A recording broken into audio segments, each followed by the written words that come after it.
Country Lane Retirement Home is invested in its residents. Our staff works hard to develop long-term relationships so that we can build a custom program that works best for you. Meeting your needs, especially in our memory care facility, is our first priority. Call today for more information.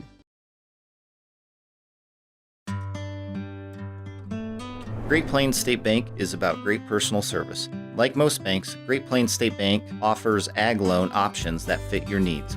Visit with a team you know and trust that will help you grow your yield. We are local people making local decisions that impact your success. Stop in today and let's talk. Great Plains State Bank, member FDIC, equal housing lender.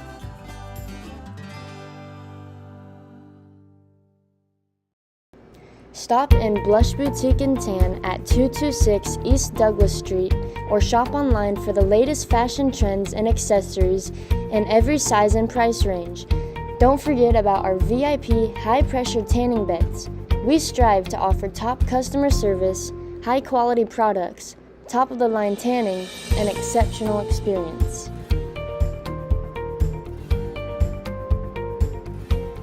Society 36 is an event space in the back of Blush to hold gatherings, baby or bridal showers, and wedding rehearsal dinners. It has plenty of room with everything you need.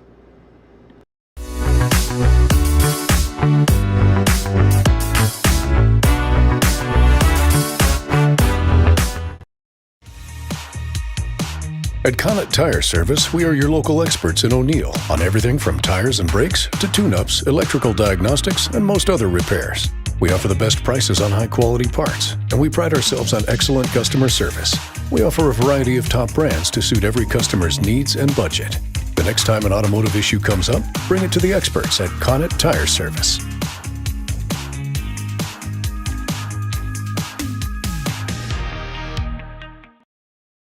O'Neill Public Schools is home to great opportunities for your kids. As an Apple Distinguished School, O'Neill Junior Senior High School stays on the cutting edge of technology so your kids learn more in and out of the classroom. With our organization, Eagle Eye Broadcasting, students get real-world experience in the field of broadcasting with industry-standard equipment. This experience is seen through their live daily announcement shows and the annual Homecoming Lift Up. And with plans to continue to add to and update our facilities, there's no better time to be an Eagle. O'Neill Public Schools. Dream, achieve, believe.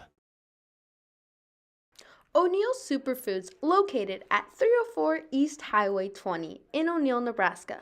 We are your local community connection for high-quality foods, friendly service, and great prices.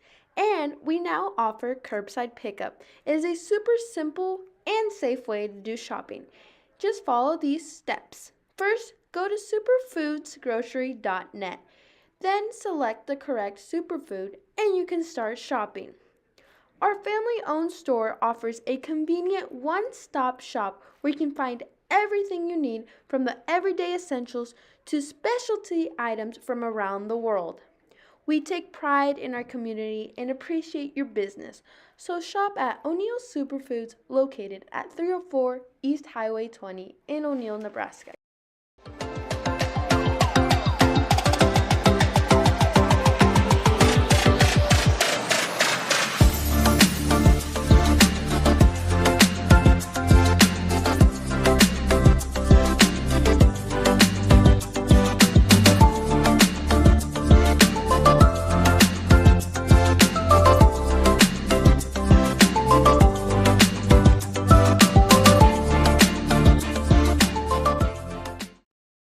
Nebraska, where hardworking hands build incredible things. Built this thing from the ground up out of nothing.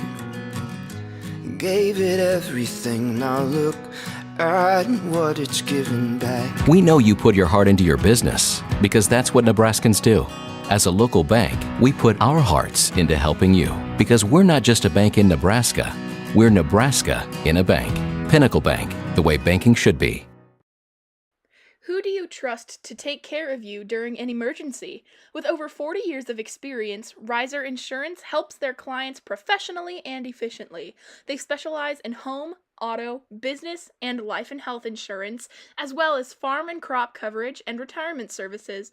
Riser Insurance provides experience and excellence when you need it most. Stop in at 217 South 4th Street in O'Neill or call 402 222-336-1983 for all your insurance and retirement needs. Need electrical work done? Look no further than Shad's Electric, your go-to for all your residential, commercial, and agricultural wiring needs.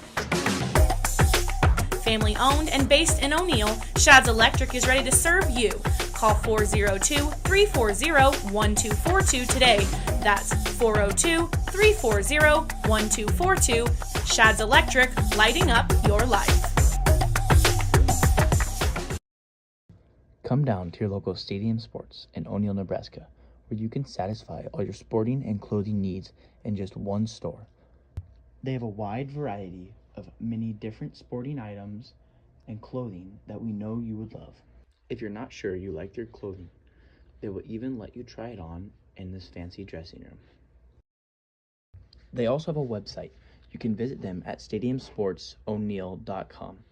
If you want to give them a ring, their phone number is 402-336-2282. Looking for fresh meats, produce, and all your favorite products? Look no further than Torpin's Rodeo Market, your only home-owned grocery store. We pride ourselves on offering top-quality meats, USDA choice beef, tender pork, and chicken, all with friendly service that makes you feel right at home. And don't forget, get your bankroll ticket punched each week at Torpin's Rodeo Market in O'Neill, your local store, always well-stocked and ready for you. Torpin's Rodeo Market, your only home-owned food store. At the Evergreen Assisted Living Center, you can be sure your loved one is living to their greatest potential with access to in-house physical therapy, a dining room to socialize with friends and family, a game room with activities to please all ages, a movie theater to watch your favorite movies, a big room for hosting or just to admire the breathtaking mural. They offer personalized apartments with outside access to help you feel more at home. The Evergreen Assisted Living Center has it all. Many lenders work in agriculture, but only one works for it. Mission-driven and owned by the producers we serve, we help customers manage risk, grow their success, and achieve goals.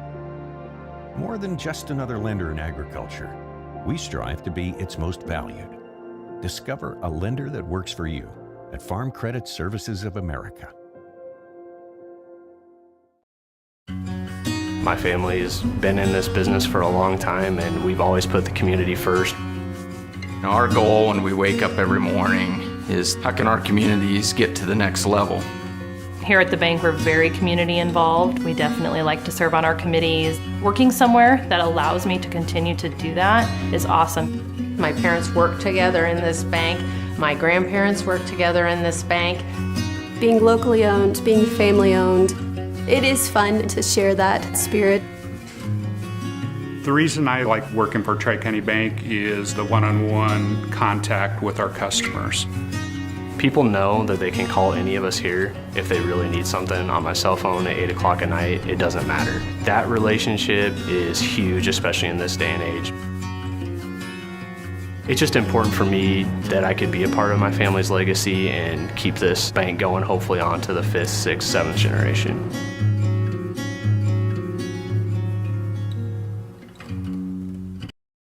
When marketing your greatest assets, you may only do it once in a lifetime. Land Marketers Realty wants to be by your side from start to finish when you pursue this endeavor. With many years of high-level experience representing clients from 40 acres to over 10,000 acres, we specialize in assisting in the completion of complex transactions that include estate settlements, seller financing, first-time landowners, and 1031 exchanges. When the time comes to consider marketing or stewardship options for your farm or ranch, give us a call today to discuss your goals. Creative Advantages is a business consulting firm that maximizes a business's potential by targeting all areas of business while implementing key business and marketing strategies that will optimize sales production and long-term sales profitability. Creative Advantages' passion is working with other business owners and formulating a personalized business and marketing plan that will heighten the opportunity to achieve your business goals. Visit our website at www.creativeadvantages.org to learn more, or contact Abby or Alex at 402-340-9661 and get started. Ranchland Auto Supply is your locally owned and operated CarQuest store in downtown O'Neill, Nebraska. They have a large selection of parts and accessories to keep your vehicle and equipment running. Ranchland Auto delivers around O'Neill's to many local communities every day and offers in-house hydraulic hose production. Our employees are always ready to serve the community with the combined experience of over 100 years in the automotive and heavy equipment industry. Stop by or call Ranchland Auto Supply today and let a friendly parts professional help you with all your automotive needs.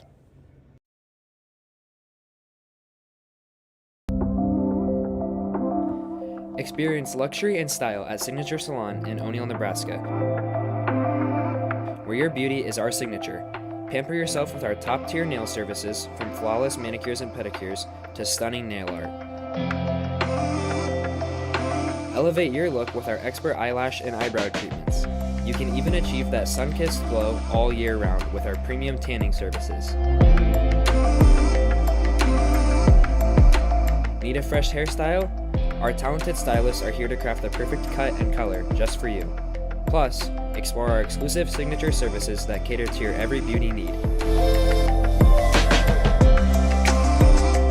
Visit Signature Salon today and let us help you shine.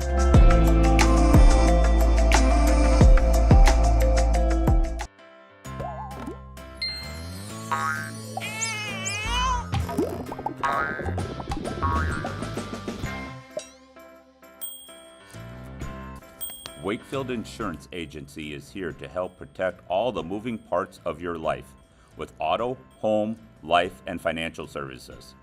The team at Wakefield Insurance Agency make it simple to bring together what matters to you.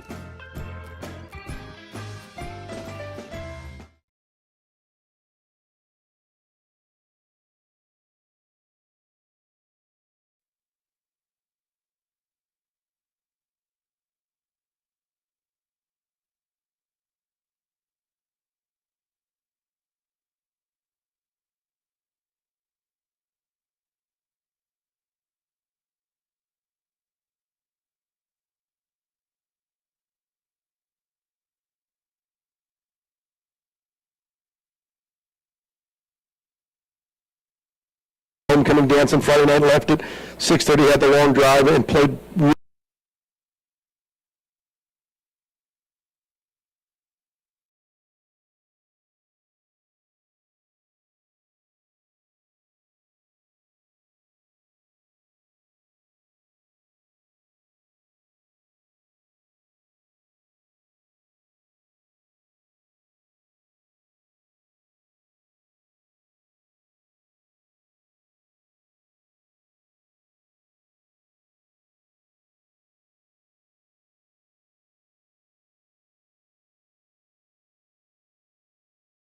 On the heels of that runner-up finish at Cozad over the weekend, and O'Neill, of course, one of the things we talk about a lot with us in any softball game is the pitching, and for O'Neill, Riley Selby has on the season, unbelievable, already struck out 138 batters. Yeah, she just has got, sometimes they talk about pitchers who have deceiving speed, and she throws the ball hard, but I think it's a little deceptive. Her demeanor and the way she approaches things is so laid back, but when she throws it hard, and she's got movement.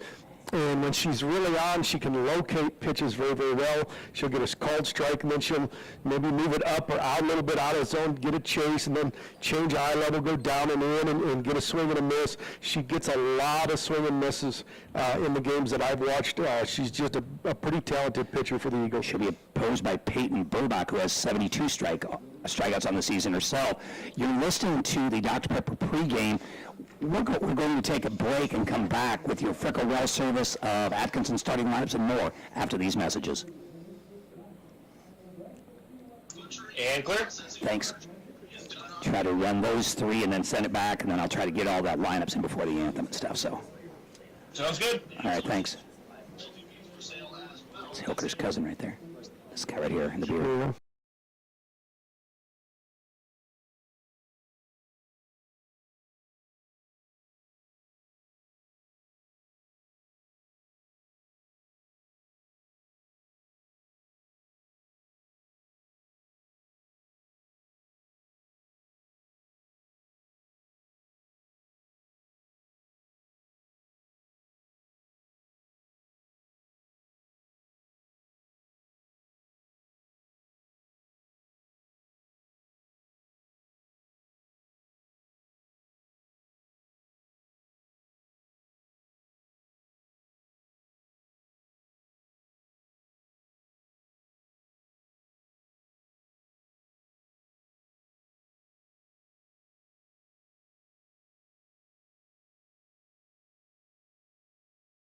Kearney Park.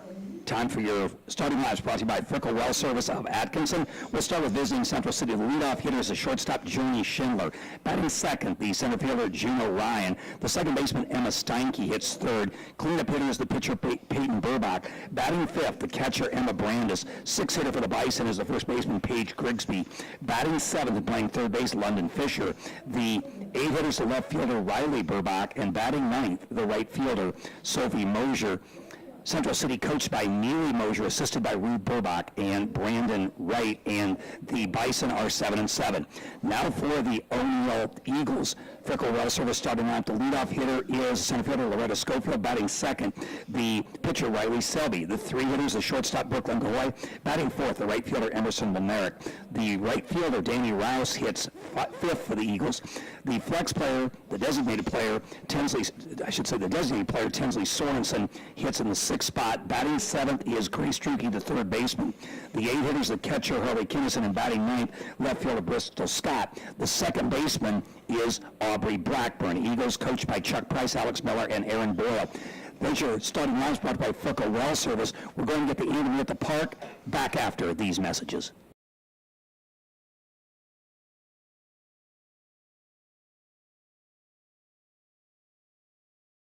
Businesses to be built and friendships to enjoy. Someday's gonna be one day soon. Build your tomorrow with a bank you can rely on. Pinnacle Bank, the way banking should be.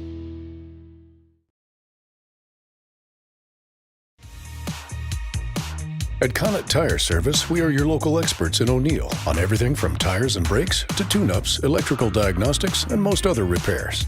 We offer the best prices on high-quality parts, and we pride ourselves on excellent customer service. We offer a variety of top brands to suit every customer's needs and budget.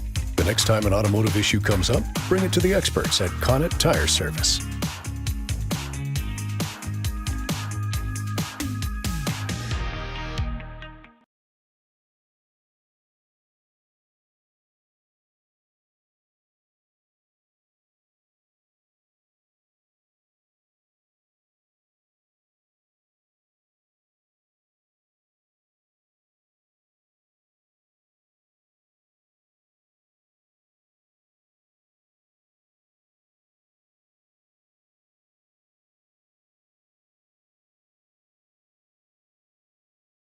Has been completed. Let's take a look at our M&M Lockers of Bristow softball forecast.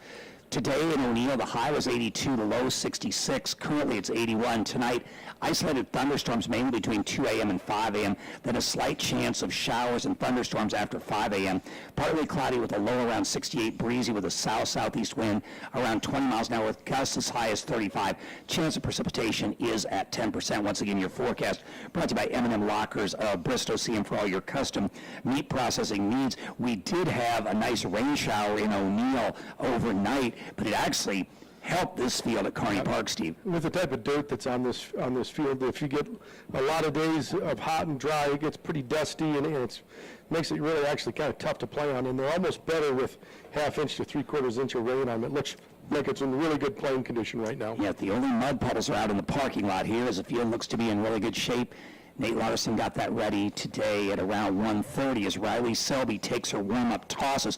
You're listening to high school softball on 102.9 FM KBRX O'Neill, on the internet at kbrx.com, and also big welcome aboard to those of you watching on Eagle Eye Broadcasting. Preston Walsh, our cameraman and technician, just to our right. And if we sometimes state the obvious for viewers on Eagle Eye Broadcasting, keep in mind we're also calling this as if it were as it is a radio broadcast as well. So we have both radio, audio, and video tonight here from Kearney Park. Glad to have you aboard. Joni Schindler getting ready to stand in, right-handed batting shortstop with Ryan, and then Steinke for Central City. If somebody would reach base, Burbach would bat.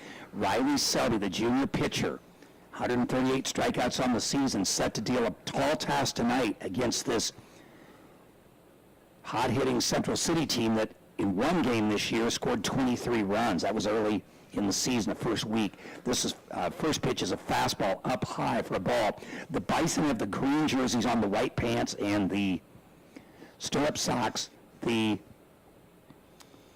Actually, those are not stirrup socks. I think they're regular socks, but the stirrup is printed in the sock. Yeah, exactly. I think you're right. As I look there, they have sort of the light, the tan color there, down low for a ball.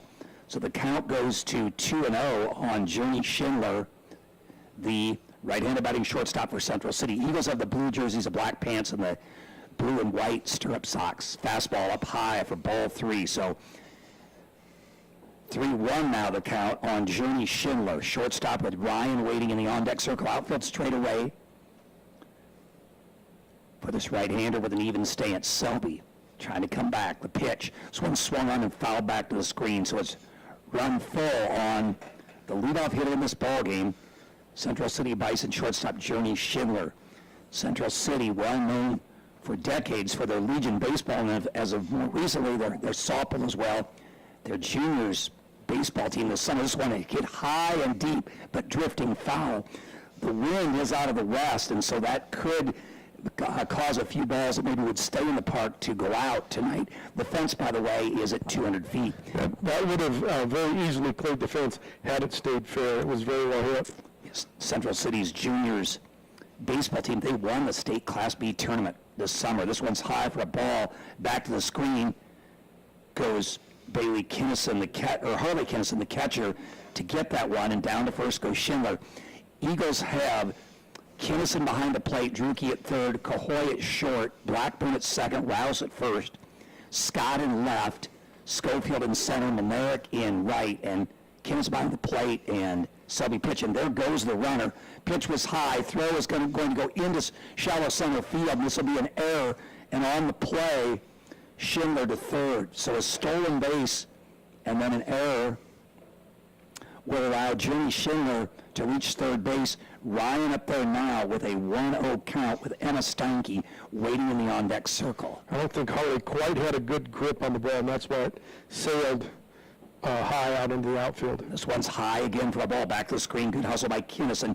Not a lot of distance back to the backstop, so it is difficult to score on a wild pitch pass ball that is thrown fairly hard, because sometimes it'll carry them back to the catcher. Typically, what coaches would tell players on third base is you want to see it hit a shin guard and go sideways if you're going to score from third. This one is swung on and missed for strike one. 2-1 to Ryan. Steinke in the on-deck circle. A runner at third, nobody out. Central City batting here in the top half of inning number 1. We have still a couple of more broadcasts of Eagles softball this fall. This one showing bunt and pulling back is Ryan, so the count's 3-1. I believe on the 24th when GACC visits here, and then on October 1st when South Sioux comes, but those I believe will be on 99.9 and also on 1350 AM. Outfield still straight away. Here's the pitch from Selby. Putting the bunt down and fouling it back is Ryan. So again, a full count. 3-2 to right-handed batting center fielder Juno Ryan.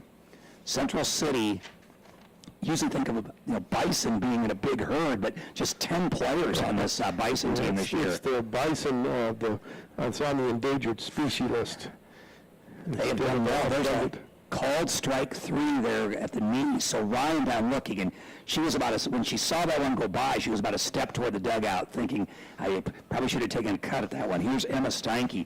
But yes, this just 10-player roster. They've had some impressive wins on the season, 8-8 coming in. We've mentioned 5 losses to Class A and B teams. So here's Emma Steinke, right here with an open stance. Fastball from Selby upstairs for ball 1. 1-0 to Steinke with Burbach waiting on deck. The way we understand it, at the conclusion of this varsity game, they are maybe going to try to play a couple innings or maybe 3 innings of JV. This one is swung on and missed, so it evens up 1-1 on Steinke, and a chance for O'Neill, a team that has quite a few more players, I think up to about 20 on the O'Neill roster, and also a chance for Central City staff to maybe shift some players around. Yeah, play them in different positions and pitch a different pitcher.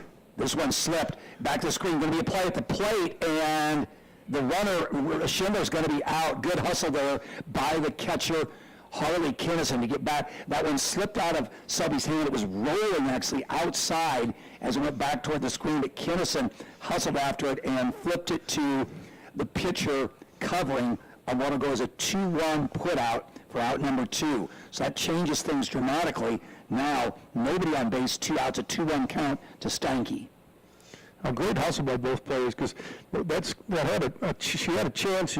She might have hesitated just a bit, but both pitcher and catcher hustled there and made that play. And I thought it was, even though Schindler was tagged out, I thought it was a wise play by her. The old saying is you make the other team, make the defense make plays early in the game, and they certainly made O'Neill make a nice play. It took a great hustle play, but it also took a perfect throw and the ability to catch the ball, make the tag, and hang on to the ball. 2-2 count. Here's a pitch ripped foul off the light pole. And so some loud contact certainly by these Central City hitters in this top half of the first. They just haven't been able to put anything in fair territory yet. And she's throwing 2 really nice pitches down low in the zone, and the batter's a little behind it, so look for something maybe up in the upper part of the zone here. 2-2 count, the pitch inside for a ball, so it runs full. Third straight batter where we've had a full count. Emma Steinke, nobody aboard now, 2 outs, top half inning number 1, no score yet.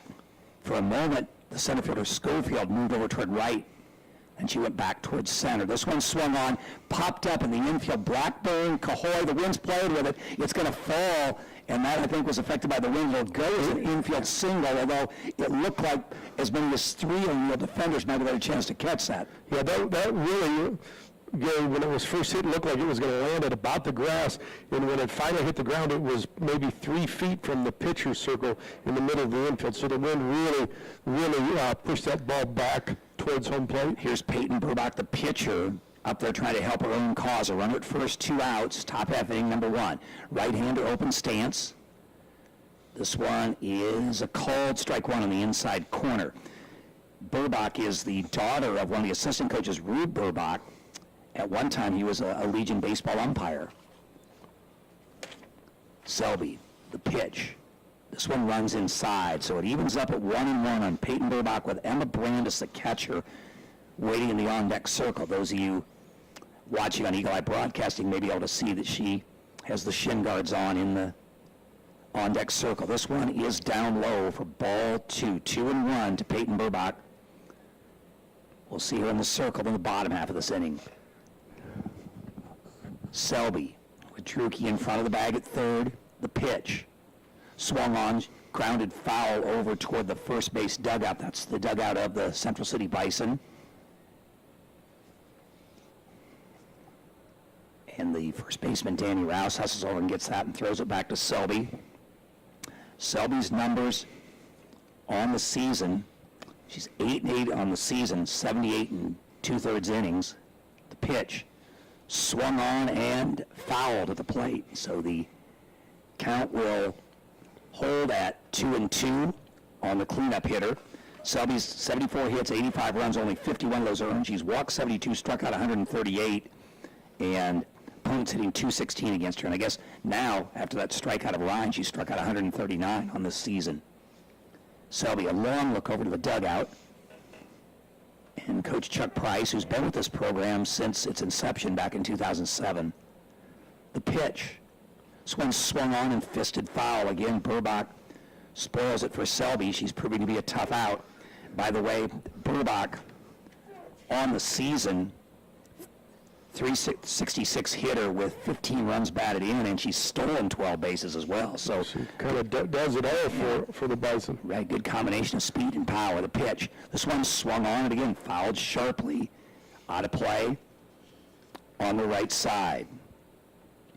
Some pretty lofty averages here for Central City. The 3-hitter Steinke came in hitting 488. Yeah, that's impressive. It looks like they've got good bat speed, so my guess is they probably hit for a little bit of power as well.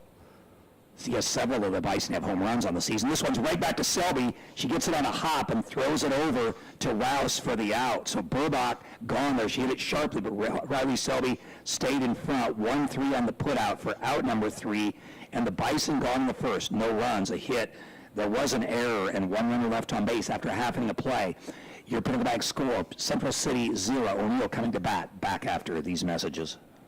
Ranchland Auto Supply is your locally owned and operated CarQuest store in downtown O'Neill, Nebraska. They have a large selection of parts and accessories to keep your vehicle and equipment running. Ranch Lane Auto delivers around O'Neill's to many local communities every day and offers in-house hydraulic hose production. Our employees are always ready to serve the community with the combined experience of over 100 years in the automotive and heavy equipment industry. Stop by or call Ranch Lane Auto Supply today and let a friendly parts professional help you with all your automotive needs. Country Lane Retirement Home is invested in its residents. Our staff works hard to develop long-term relationships so that we can build a custom program that works best for you. Meeting your needs, especially in our memory care facility, is our first priority. Call today for more information. It's never too early.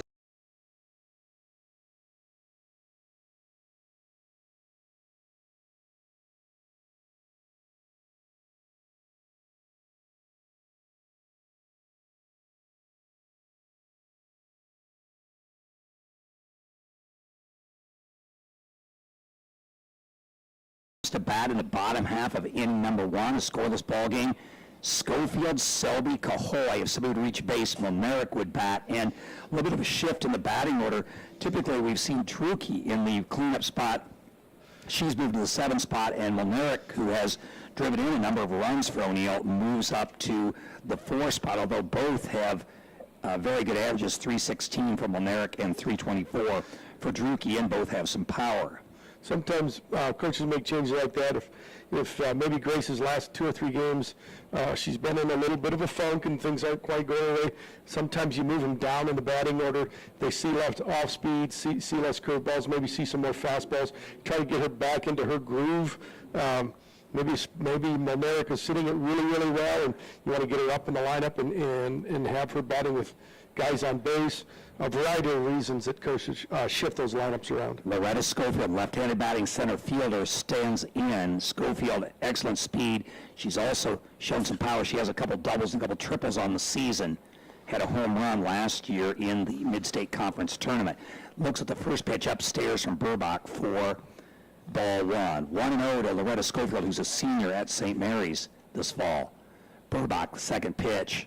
This one is swung on and missed for strike 1. Schofield tried to hold back but was unable to. On the season, Burbach a 5.03 ERA. She's 6-5, 72 strikeouts in 64 innings. 75 runs, only 46 of those have been earned. She has given up 5 home runs.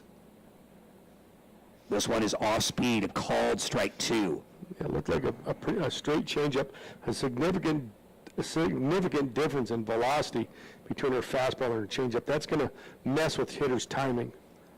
The wind, the pitch. This one's outside for a ball. Yes, you're looking there at, I don't think I'm exaggerating when you say maybe a 20-mile-an-hour difference there. It's significant. The key is, some pitchers tip what they're throwing. If somehow the Eagles could figure out what her tail is. This one swung on, hit right up the middle for a solid base hit for Schofield. So Loretta's aboard, leading off the bottom of the 1st. And here's Riley Selby, the pitcher. Potential bunt situation. Schofield does run well. We have not seen Central City, and never really haven't had a real good chance to look at the arm yet of catcher Emma Brandis, but we may get a look here early on as Schofield does run well. Although if Schofield was thinking about running, she didn't show it there. This one's upstairs. Ball 1 to Selby. Selby, on the season, has been, for the most part, the 2-hitter in the order. This one's up high back of the screen, and Schofield can go into second base there on what will probably go as a wild pitch. 2-0 the count on Riley Selby, with Brooklyn Cahoy waiting in the on-deck circle. In center field, Juno Ryan playing fairly shallow and a step toward right. In right field, Mosier a step or 2 toward the line. This one is upstairs, but that's also probably when we saw Mosier step toward the line, probably a good indication that a fastball was coming to the right-hander, and they were thinking Selby couldn't catch up with it. Bison used the same system as the Eagles do. They all have a band on their arm and know what pitch is being thrown. Here comes another fastball. This one is up high for a ball, so Selby works a 4-pitch walk, and that means that the Eagles will probably summon Ramsey Hofer from the dugout to be the courtesy runner for the pitcher.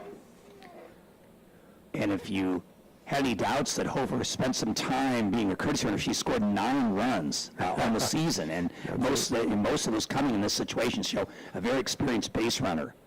So Selby at first, Schofield at second. O'Neill has something going here. Bottom half inning number one. Mike Brooklyn Cahoy, the three-hitter, be called on to bunt. But Cahoy has 12 hits. That's tied for the team lead. 308 hitter. She's also scored 9 runs. She steps out. Right-hander with an open stance. One of 2 seniors on this O'Neill team. Burbach, the pitch. Showing bunt and putting it down. It's going to be foul. Nearly speared by the third baseman Fisher, who was charging to defend that. I think I like what Coach Price is thinking here.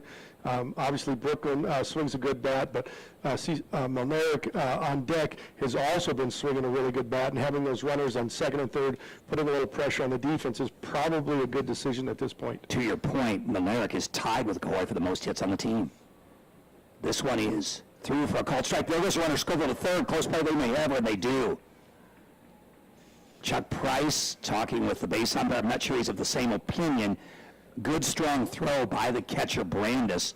And Schofield gone on a 2-5 play, caught stealing for out number 1. On the play, Hofer did move to second. I think Coach Price's argument is that the tag was high up, almost on the hip. It was a called strike 3 to Cahoy, as that pitch before was a strike. Catcher Brandis was setting up outside, but Burbach got the corner, and so things have changed dramatically here with caught stealing and Cahoy down looking. Here's Emerson Melnerick. Melnerick, 316, 12 hits on the season. She's driven in 8. Hofer the runner at second base with 2 outs. The pitch is going to be a strike 1. Is again, Melnerick tried to check her swing, couldn't hold back. They're going to say she went around. Pitch may have been high if she'd been able to lay off that. 0-1 to Emerson Melnerick, right-handed batting right fielder. Excellent speed, member of that 3,200 meter relay team for St. Mary's that won the state title last May in Omaha. This is a called strike 2 to Melnerick, so Burbach, after allowing the first 2 runners on, a strike rate and getting through unscathed here in the bottom half of the first. She's doing a good job of really painting that outside corner. Looks like she's going to try to do it again. This one swung on and fouled off by Melnerick. Danny Rouse waits on deck. Rouse, right-handed batter.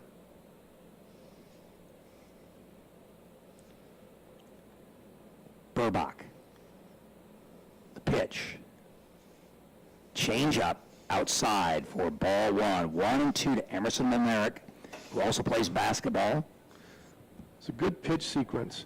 You know, hit the corner for a strike, out a little bit for a foul ball, and then the changeup that a little bit farther out. Here's a fastball swung on and missed for strike 3, and so Burbach definitely showed her ability to change speeds and pitch with runners on base. O'Neill gone in the bottom of the first, no runs, a hit. There were no errors, and 1 runner left on base. After 1 complete, Pinnacle Bank scores between Central City and O'Neill. Back with a second after these messages. Many lenders work in agriculture, but only one works for it. Mission-driven and owned by the producers we serve, we help customers manage risk, grow their success, and achieve goals. More than just another lender in agriculture, we strive to be its most valued. Discover a lender that works for you at Farm Credit Services of America. Who do you trust to take care of you during an emergency? With over 40 years of experience, Riser Insurance helps their clients professionally and efficiently. They specialize in home, auto, business, and life and health insurance, as well as farm and crop coverage and retirement services. Riser Insurance provides experience. 5, 6, and 7 hitters here in the top of the 7th. That's Brandis, Grigsby, and Fisher. Somebody reaches base. Riley, Burbach would bat. No score. Glad to have you, KBRX O'Neill. Also on the internet at kbrx.com and on Eagle Eye Broadcasting as well. Here's Emma Brandis, the catcher. Brandis threw out. Schofield trying to steal third in the bottom half of the first. She takes a fastball from Selby up high for ball 1. 1-0 to Emma Brandis, a .324 hitter on the season. Right-hander open stance, Selby's pitch. This one is outside for a ball. 2-0 to Brandis. Selby, perhaps some of you caught that game last week on 1350 AM and 99.9 FM, struck out 17 in a 4-0 win over Boone Central. This is upstairs for ball 3. 3-0 to Brandis with Paige Grigsby waiting in the on-deck circle. Brandis stands in, likely taking this pitch right down Main Street, a called strike one. She was taking all the way. 3-1 to Brandis. Central City seems like a very disciplined team at the plate so far. They've swung at very few pitches that have been out of the zone. Pitch. This one's up high. Brandis aboard on the free pass. We'll see if they elect to run for. They only have one option, and that is Abigail Coleman. A 10-player roster, and it looks like Brandis will run for herself. Here's Grigsby, the first baseman.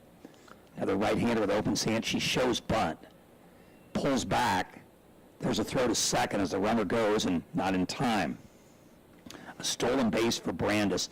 The pitch, by the way, was taken high for a ball. 1-0 to Grigsby. Schofield has backed off a couple of steps in center field. Scott straight away in left, fighting a little bit of the sun. Melnick straight away in right. Selby's pitch.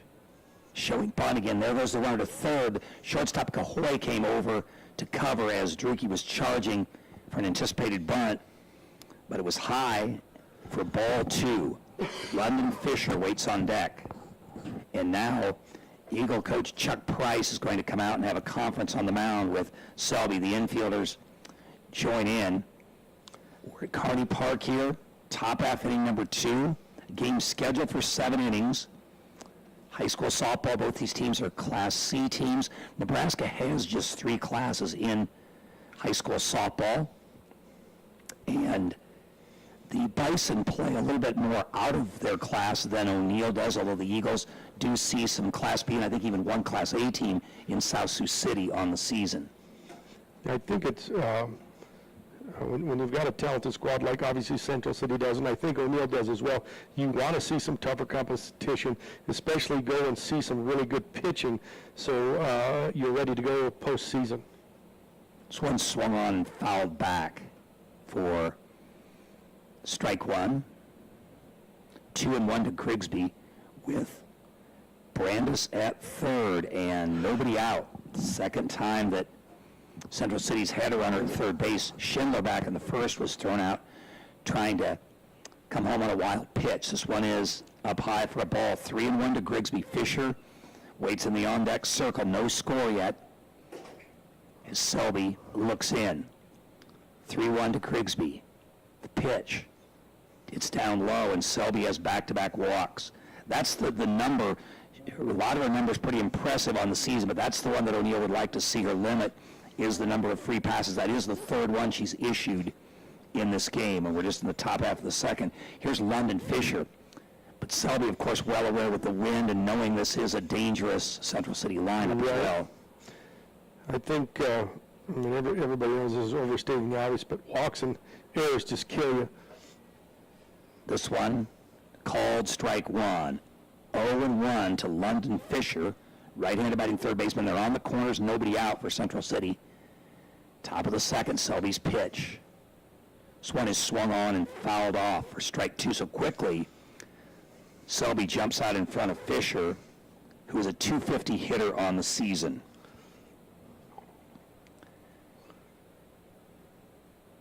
Takes a look out and then a glance down to Coach Neely Mosier in the third base box. This one swung ground ball to second. Blackburn has it. She's going to first for the out.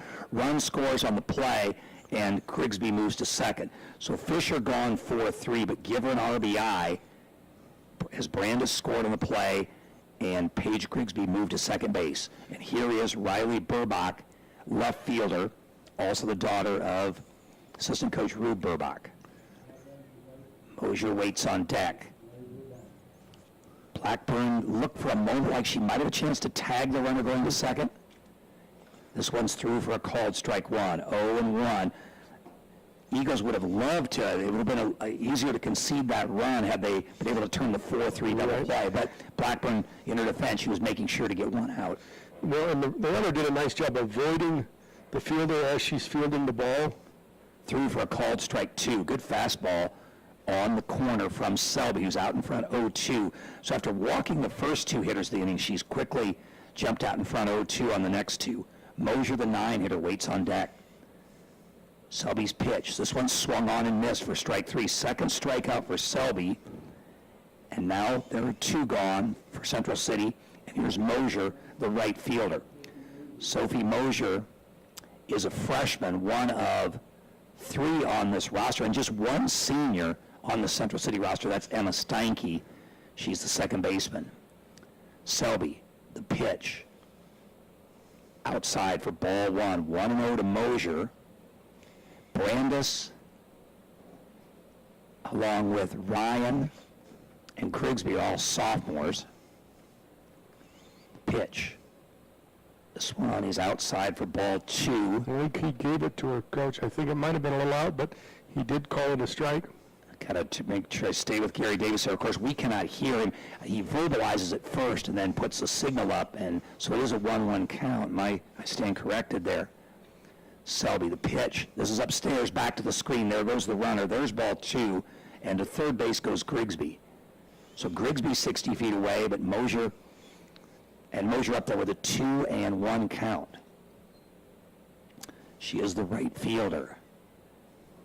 Asks for time. She steps in the box, right-hander with a slightly closed stance. Selby's pitch, showing bunt. She pulled back. That was a guys all the way with 2 outs. And the count runs to 3-1. Central City trying to turn the lineup over and bring back up the leadoff hitter, Journey Schindler, who's over in the on-deck circle. Selby's pitch. This one right at the top of the zone for a called strike 2. It's full on Mosier.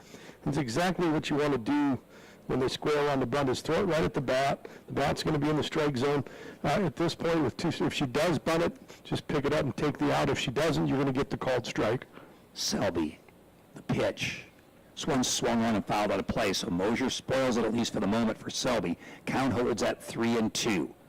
Top half of inning number 2, Central City out in front 1-0.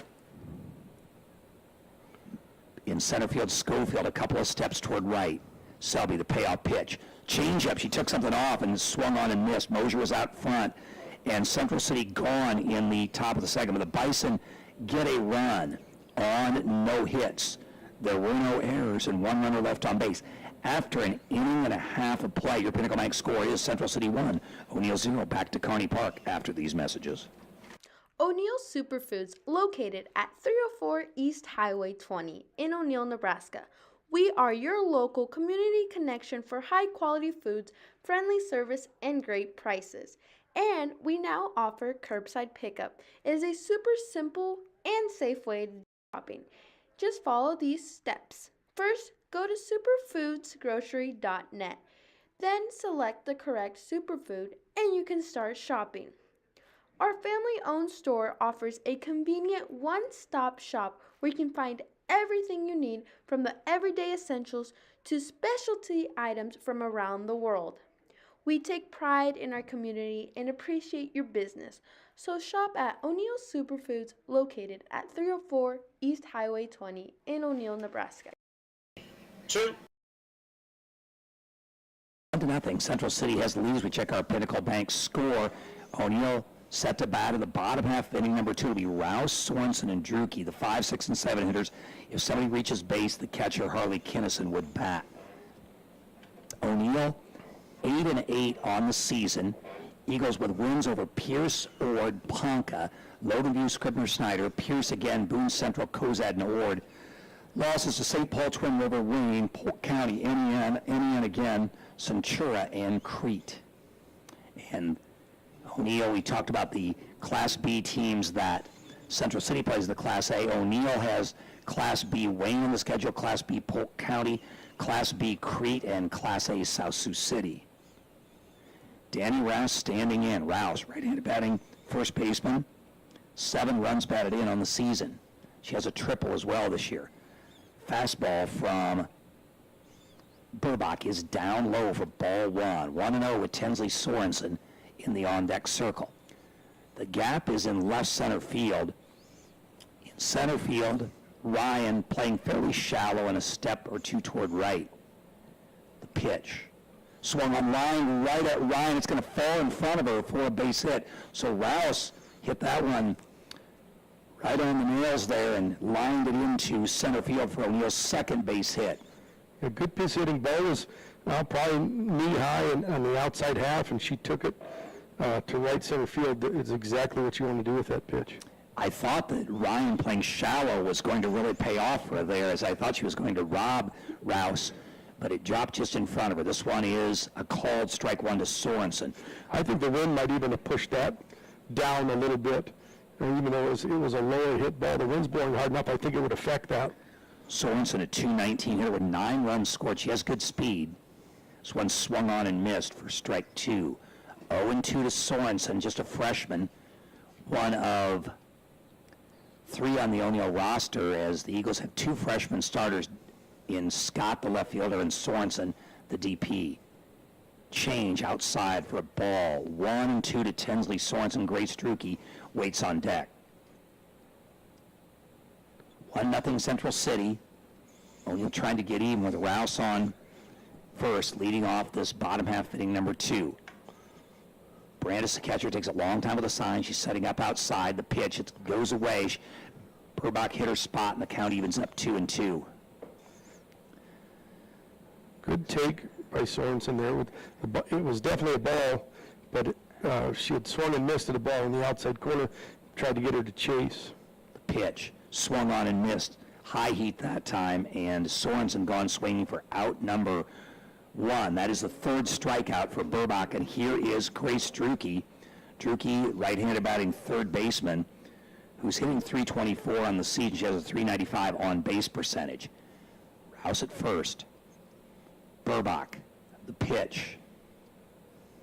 Through for a called strike 1. 0-1 to Druke with Harley Kinnison, the right-handed batting catcher, waiting on deck. Our catcher really does a lot of moving around back behind the plate, even as the pitcher's in her windup. Pitch swung on and missed for strike 2. Steve talking about Emma Brandis, who is one of 4 juniors on this Central City team. Druke standing back in. Has a sign from Brandis in the right field, and Mosier way over along the line. The pitch was away, actually caught the corner. The catcher was set up away, called strike 3 on the outside corner. And was it, check that back, just strike 2, or that was strike 3, called strike 3. Quickly, Kinnison got to the box, I go down to mark the backward K, and there was a batter in the batter's box, and it was Kinnison getting up there right away. So there are 2 outs, and Rouse still at first. The pitch swung on and missed, and I was going to say, Steve, that one, you know, the called strike 3 there, Eagles may say, oh, it was off the corner, but those are the pitches you get when you're consistently around the plate. Because whenever that catcher's set up outside, she's hitting her spots, and she's like that very pitch right there would have caught the corner. As is 0-2 on Kinnison, yes. As an umpire, you know, it's consistent. Yes. You know, where it is, so it's easier just to make that call. Oh, I've been the same way as an umpire. I agree with it. It's much easier when you have the pitcher hitting their spots, and you know, sometimes you'll see a pitch, catcher set up outside, and the pitcher throws it inside. It might be, on the inside corner, but you don't get the call because it's not thrown where the catcher is, is lined up. Well, and as an umpire, you anticipate when that umpire, and you're not supposed to, but human nature tells you, you anticipate the ball's going to be on the outside half when they shift outside. But I agree that the pitcher should be rewarded for good control. Yes. The pitch, this one is swung on and missed, and right now Burbach really starting to settle in. She strikes out the side after the leadoff single by Rouse. No runs for the Eagles, 1 hit, there were no errors, and 1 runner left on base. After 2 complete, Pinnacle Bank scored. It is Central City 1, O'Neill 0. Back to Coney Park after these messages.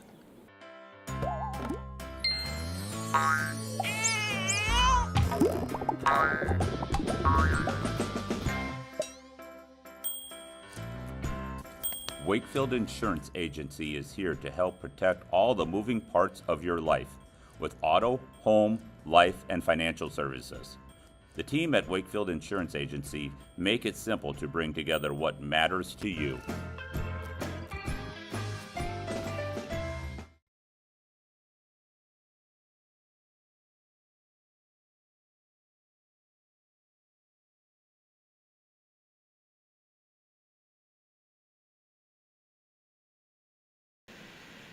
Would less desirable. Now supercharges the rooming and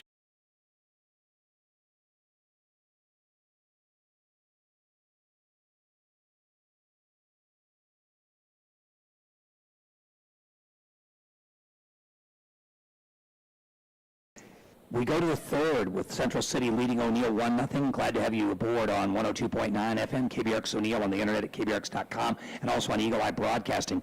High school softball from South O'Neill. Top of the order for the Bison, Schindler, Ryan, Steinke. Burbach hits if somebody reaches base. First pitch from Selby is inside for ball one. Journey Schindler, she led off the game by walking. She stole second, went to third on an errant throw, but was cut down at the plate trying to score on a wild pitch. This one swung on rip to left. Scott up with it into second base, and a solid single for Journey Schindler, and there's some pretty good-looking bat speed. Yeah, just does a nice job as a leadoff hitter, not swinging at pitches out of the zone. Puts a little extra pressure on the pitcher to throw strikes, and probably one of the few mistakes that you see Riley Selby make, and she jumped all over it. That's the kind of leadoff hitter you want. 404 average with 2 home runs as well. And has some speed, and there she goes. Throw down to second is not going to be in time, and Schindler has her second stolen base of the game. The pitch was high for a ball. I'd like to know what her on-base percentage is when you factor in the walks and everything else. The 404 average, I bet it's close to on-base percentage, close to 600. That's one that I could get that for you between innings here, as this one is a wild pitch back to the screen, and 2-0 count into third goes Schindler. So Central City threatening to add to their lead. They lead at 1-0 here with nobody out and a runner at third, top half inning number 3. Changeup swung on and missed for strike one. So 2-1 now to Juno Ryan, the center fielder, the strikeout victim, back in the first. That's the first real swing of any Central City hitter that has been where the pitch has been really out of the zone. Pitch swung on, fouled back out of play for strike 2 on Juno Ryan. Emma Steinke, the lone senior on this Central City team, waits in the on-deck circle. Ryan, a look down to third to coach Neely Mosier. Have you ever met anybody named Neely before? I have not. You know, last name. Yes. I haven't met him, but Ken Neely, the hockey player. Right. I have several decades of experience in life, okay? A few more than that. I've never ever met anybody named Neely, and I was at a wedding on Saturday, and the bride's name was Neely, and then here on a Monday, the coach for Central City, her name is Neely. This one is swung on and missed, and Ryan probably figures she went fishing a little bit there, as that one was upstairs, and she swings and misses for strike 3. There's out number 1. 4th strikeout for Selby. A good job moving it up and down, and she got her to chase early and thought, what the heck, let's put one a little up out of the zone, see if we can get her to chase again, and it sure worked. Here's the second baseman, Steinke. This one is upstairs for a ball. 1-0 to Steinke with Burbach waiting on deck. Runner at third in Schindler. She led off the inning with a sharp single left. Since then, Ryan struck out, and now Steinke up there showing bunt, right-hander, open stance. This one swung on and fouled back out of play for strike 1. 1-1 to Emma Steinke, confident-looking hitter up there, and well, she should be .488 on the season with a home run. She's also driven in 14 runs. Yeah, pretty solid season so far. Yeah, driving, that's an RBI a game. That's pretty impressive. This Central City has played 14. They're 7-7 on the year. Run down their wins and losses in their entirety in just a moment. Changeup from Selby is low for ball 2. 2-1. Wins over Boone, Central, Polk County, St. Paul, South Sioux City, NEN, and Malcolm. Losses to St. Cecilia, Seward, Bennington, Lakeview, Centura, Bellevue East, and Kearney. Pitch. This one's high and outside for ball 3. So 3-1 to Steinke with Burbach waiting in the on-deck circle. Central City with a run in the top of the second. That's their only score so far in this game. This one swung on, bounced up the middle. Second baseman Blackburn from her knees, going to throw, and it's not going to be in time. Probably be an infield hit as she slipped down. As it was hit up the middle, Blackburn did a nice job to get over and field that one, lost her footing, and by that time, Steinke was to first base. She had to go a long way to even get to that, so yeah, I thought it was just a good play to knock it down and not let it get to the outfield. And Steinke keeps up her average as she drives in now 15th run, 15 games. There's a ground ball through the right side. Mamarik, the right fielder, up with it. Throw to third is rounding second, taking third was Steinke, and behind her, Peyton Burbach takes second base. So a single for Burbach, just what you want to do there if you're Central City, hit the ball to the right side, and it allowed Steinke to go to third. Burbach took second on the throw, and Central City really in business here, already leading 2-0 with Brandis up there and 2 runners on and just 1 out. So here's Brandis, the catcher, right-hander open stance. Bunts, it's popped up. This is going to be caught by Selby for the out, and the runners have to hold. So Brandis trying to squeeze in Steinke, instead pops it up to the pitcher for out number 2. That changes things. And here's Paige Grigsby. Grigsby, the first baseman.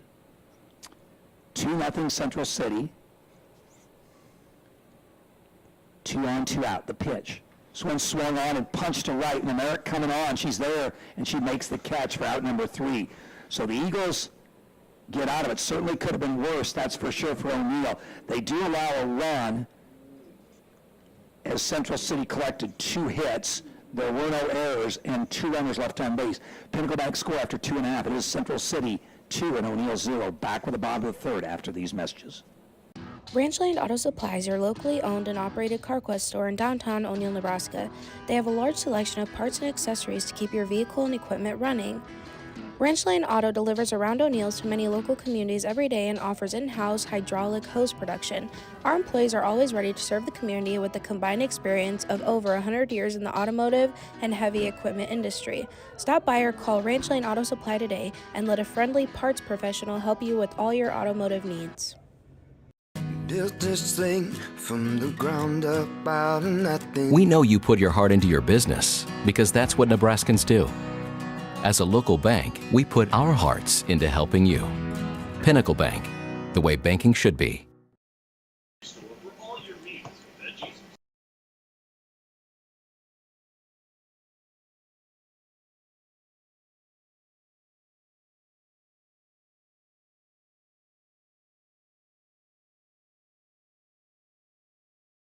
Nine 1 and 2 up for O'Neill as the Eagles trail Central City 2-0, coming to bat in the bottom half of inning number 3. Scott, Schofield, and Selby. Cahoy, if somebody gets on, and Bristol Scott, the last regular on either team to get a plate appearance. She is a right-handed batting freshman left fielder. Blackburn is the defensive specialist, the flex player for O'Neill. She's playing second base. So Bristol Scott stands in, a .238 hitter on the season with 4 RBIs. Fourth of 4 sisters to play in this O'Neill program. Right-hander, closed stance. Pitch, fastball, outside, ball 1. 1-0 to Bristol Scott with Loretta Schofield standing in the on-deck circle. Not quite as big a crowd as usual at Kearney Park, but the 5 o'clock start, a big reason for that. This one swung on, fouled straight back. Generally, the Eagle varsity games would start somewhere around 6:15 or 6:30. Yeah, people are just getting off work. Other teams are having practices. It's tough to just bump right off of work and come rushing out here. Usually got to go home, change clothes, maybe get a few things done. This one swung on and missed for strike 2. 1-2 to Scott. I like the comment from Central City coach Rube Burbach when I was over to get the Bison lineup. I asked him how the trip here to O'Neill went, and he said, as good as a 2-hour bus ride could go. This one is a called strike 3. So Scott gone looking for out number 1, and don't look now, but Burbach has struck out 6 in a row. Excuse me, struck out 4 in a row and has struck out 6 of the last 7. I beg your pardon. She's just, like you talked about, is just doing a very good job hitting her spots. When she misses, she doesn't miss by much. Here's the first offering to Schofield to third. Fisher on a hop over to first in time for out number 2. So 5-3 Schofield gone Yes, she struck out Cahoy looking and Milnerick swinging to end the first. Rouse did get that leadoff single in the second, but then struck out Sorensen, Drucke, Kinnison, and then Scott here in the third. And then Schofield gone 5-3. And here is Riley Selby, the pitcher. Swung on and missed for strike one. That was that changeup we talked about earlier. Selby out in front. 0-1. Selby walked and was stranded at second in the person of the courtesy runner Hofer back in the first. Right-hander open stance. Burbach's pitch. Downstairs for ball one. 1-1 evens up with Cahoy waiting on deck. Nobody aboard, 2 outs for O'Neill. Bottom half inning number 3, Central City leading 2-0. Burbach checks her sign.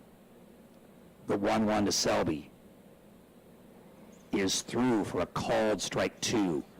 1-2 to Selby, so O'Neill down to their last strike here in the bottom of the third. Riley Selby, right-hander, open stance, wears number 15 on her blue jersey. Pitch, swung on and missed for strike 3, and Burbach keeps rolling along for O'Neill in the bottom of the third. No runs, no hits, there were no errors, and no runners left on base. Through 3, Pinnacle Bank score. Bison 2, Eagles 0, back with a fourth after these messages. Stop in Blush Boutique and Tan at 226 East Douglas Street or shop online for the latest fashion trends and accessories in every size and price range. Don't forget about our VIP high-pressure tanning beds. We strive to offer top customer service, high-quality products, top-of-the-line tanning, and exceptional experience.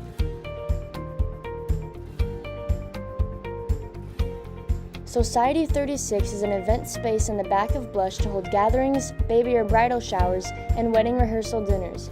It has plenty of room with everything you need.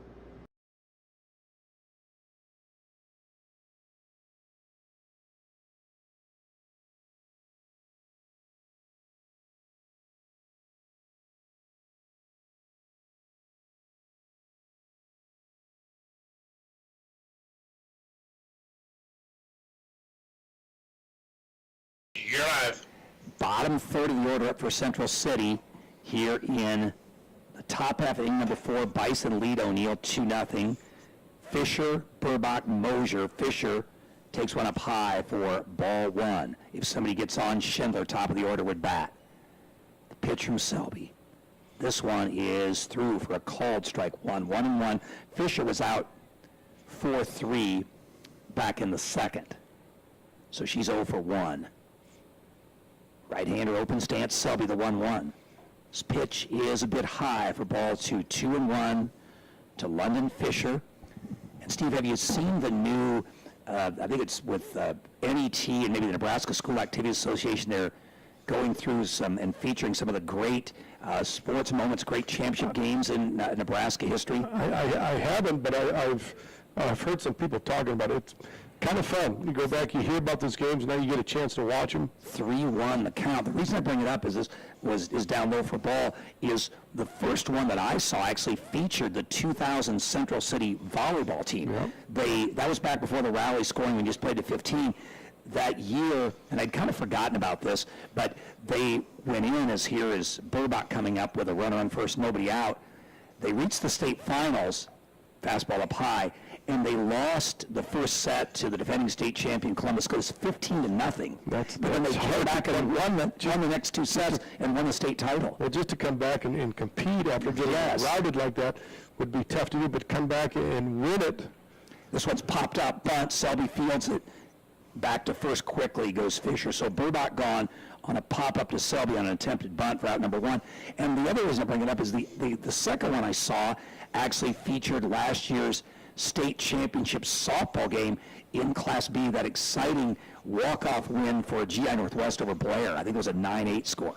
Yeah, so it's swung on, fouled back by Mosier, 0-1. Well, as coach actually comes up and tests our fire suppression system in our school. So his first name's Mitch. I can't think of his last name off the top of my head, but very good guy. So we talked a lot of softball whenever he's up there working on our fire suppression system. This one is swung and missed by Mosier, 0-2. So Fisher at first after the walk, Burbach trying to move the runner, popped up to the pitcher Selby, and Mosier up there now with an 0-2 count. She's 0 for 1, strikeout back in the second. The pitch called strike 3. So Selby makes quick work of Mosier for out number 2. And for Riley Selby, now 5 strikeouts. So she's adding to her impressive total. She came into the game with 138. Here is top of the order, Schindler. So the Eagles not out of the woods yet here. This one is inside for ball 1. He Caught the strike, caught the corner. I gave up early on it. Yep. Well, he's sometimes he's pretty delayed with his signal. 1 for 1 is Schindler. She's also scored a run. This pitch is down low for a ball. 1-1 on Journey Schindler. She walked but was thrown out at home trying to score on a wild pitch back in the first. Singled and scored on Steinke's infield single in the third. Selby, the 1-1. Swung on rip to left. This is really scorched. Good play by Scott to keep it in front, and the runner at second will have to hold there. That's Fisher. But Schindler is seeing the ball. That's, I think, safe to say. That was hit well, but it had kind of a funny spin on it because it took a funny hop, and Bristol did a great job just getting a glove on and keeping it in front. If she doesn't, that's extra bases, and it may even score a run. Yes, I thought that was well played by Scott. Just you couldn't have done it much better. This one swung on, hit foul, back out of play by Juno Ryan.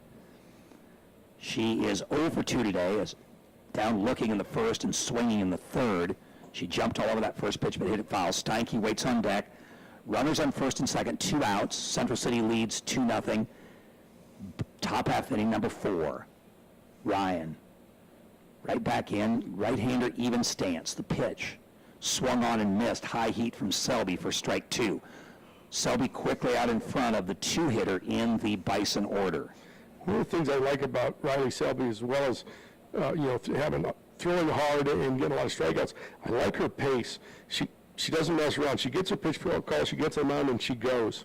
So it swung on, grounded foul down the third base line. If Ryan had that about a foot more to the right, they'd probably call it a double, but just a bit foul there, and she comes back to the batter's box, still behind 0-2 in the count.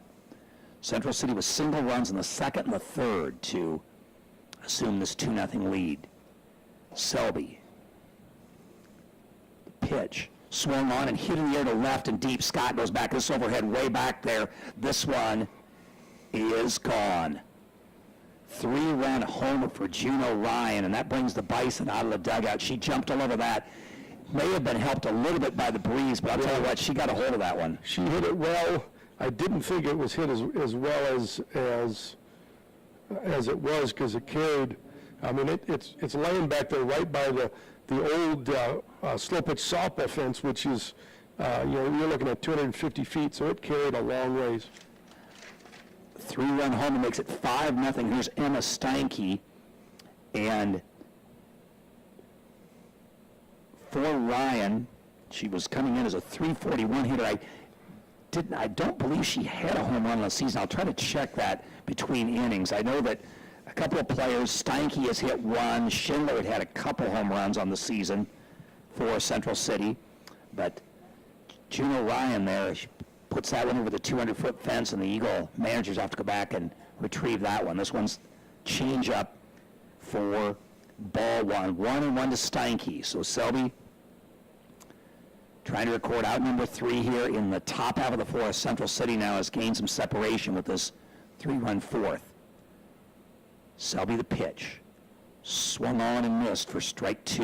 1-2 to Steinke. The second baseman Burbach waits on deck. Selby glanced to the dugout, over to Alex Miller, one of the assistant coaches, calling the pitches. This one swung on ground ball to third sharply. Drucke gloved it, popped out of a glove, throws late. Probably be an error, but it certainly wasn't an easy play. It was not an easy play. That's borderline. She had to go take a pretty hard step to her left to get a hold of it. I'm pretty generous with base hits, just because I know making plays like that is not easy. It would have been a nice play had she made it, that's for sure. So we'll go with the infield hit. We may hear differently from the official score, which may be us, actually. This is upstairs. I think the only other books here are the teams, and the home book, usually the official book. So we'll go with that in the infield single. It was hit sharply. Looked initially like Drucke was going to glove it and throw her out. She did a good job getting a glove on that. Up high for a ball. So 2-0 to Burbach. Down to second goes the base runner Steinke. Burbach is 1 for 2 in this game. So Central City trying to tack on another one here with a runner in scoring position and 2 outs, and Burbach up there, a player who singled her last time up. And she hits it hard to Blackburn at second, gloves it, easy throw to first, and Burbach gone 4-3 for out number 3. But Central City adds to their lead. They get 3 runs on the 3-run homer by Ryan on 2 hits. There were no errors and a runner left on base after 3.5 innings of play. Your score, Central City 5, O'Neill 0. Back after these messages. My family has been in this business for a long time, and we've always put the community first. Our goal when we wake up every morning is how can our communities get to the next level? Here at the bank, we're very community involved. We definitely like to serve on our committees. Working somewhere that allows me to continue to do that is awesome. My parents work together in this bank. My grandparents work together in this bank. Being locally owned, being family owned, it is fun to share that spirit. The reason I like working for Tri-County Bank is the one-on-one contact with our customers. People know that they can call any of us here if they really need something on my cell phone at 8 o'clock at night. It doesn't matter. That relationship is huge, especially in this day and age. It's just important for me that I could be a part of my family's legacy and keep this bank going, hopefully on to the 5th, 6th, 7th generation.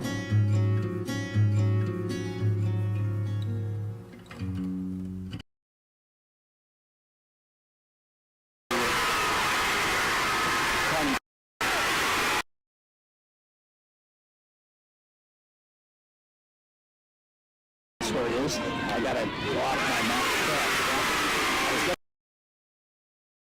I forgot they'd have the volume on there too. I was going to try to check the stats and see if Ryan, if that was in fact her first home run, but I checked the Max Prep stats, and of course they play videos, the highlights in between, so that's why. So I apologize for that. But I didn't write it down. That's what makes me think it was Ryan's first home run. I think I would have noted that. Here's Cahoy for O'Neill. This one's fouled back to the screen. And Brooklyn Cahoy behind 0-1 in the count. And for Cahoy, she's 0 for 1 tonight. O'Neill trails 5-0, bottom half inning number 4. Cahoy, Milnerick, Rouse. If somebody reaches base, Sorensen would bat. The pitch, change up, down low for ball 1. 1-1 to Brooklyn Cahoy. Right-handed batting shortstop, who also is involved in track and field, a state qualifying pole vaulter last spring. Swung on and hit in the air down the right field line, and a nice running catch by Mosier in foul ground to rob Cahoy there. Cahoy would have been back at the plate, or it looked like she would. It was a foul ball, but Mosier over there to make a fine running catch in foul ground for out number 1. And here's Milnerick. Yeah, the wind is playing havoc with anything hitting the air, so that catch seemingly looks like an easy catch, but it's a lot tougher with the wind pushing the ball around. Milnerick, the pitch, swung on and missed for strike 1. 0-1 to Emerson Milnerick with Danny Rouse waiting on deck. Central City 5, O'Neill 0, bottom half inning number 4, and Burbach in control. She's allowed just 2 hits in this game. Singles to Schofield and Rouse. 1 in the first, 1 in the second. Fastball upstairs for ball 1. 1-1 to Milnerick.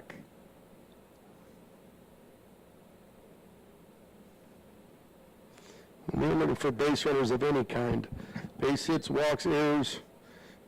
Try to get something going, get a rally here. And O'Neill has not had a runner since Rouse led off the second with a single. This pitch is outside for a ball. And that means that Burbach has set down 7 in a row. She's only walked 1 and allowed those 2 hits. She struck out 7. Her pitch, high for ball 3. 3-1 to Emerson Milnerick, who also plays basketball, runs track, plays summer softball for the Lightning, the NCN, North Central Lightning. Yeah, North Central Lightning is their summer team. This one is swung on and missed for strike 3. I think that runs it to full count. That runs full count. Take that back. Yes, I was thinking it's NEN that's on Northeast Nebraska. That's Wisner Pender. That's on O'Neill's schedule. But NCN is a summer team here in the O'Neill area. 3-2 count. This one swung on, foul back. So hold everything. Milneric's still up there. Good pitch, but even better job by Milneric getting a piece of that and fouling off. Ryan, a step towards right field, and again, Mosier over on really hugging the line over there in right field. She's been over there much of the game, but made her fine running catch in foul ground. This pitch, he is upstairs for a ball, so Milneric draws a walk. If you watch the gal in right field, Mosier, if she checks her pitch cowl on her wrist and it's going to be a fastball that's out, she'll take 2 big steps towards the line. Yes, it paid off here just a few moments ago when Brooklyn Cahoy hit that sharp fly down that right field line, drifting to foul ground, and Mosier was there to make the catch. Upstairs to Rouse, who's 1 for 1 tonight. So Milneric at first, she runs well with 1 out, and Danny Rouse, the first baseman, up there for O'Neill. Down 5, I don't think the Eagles are going to try to press the issue and run. This one's punched towards second. Glove, they're going to tag Milneric and throw to first, but safe at first is Rouse, and that'll probably be an error on the throw. It looked like the good throw would have got her there. Well played initially by Steinke, who tagged Milneric for out number 2, so 4 assisted for out number 2, and then an E4 on the throws. It looked like she had time to get Rouse, and the throw took the first baseman Grigsby to the home plate side of first base. So a runner at first, 2 outs, and here's Sorensen. First pitch, down low for ball 1 to Tinsley Sorensen, a strikeout victim back in the second. She's 0 for 1.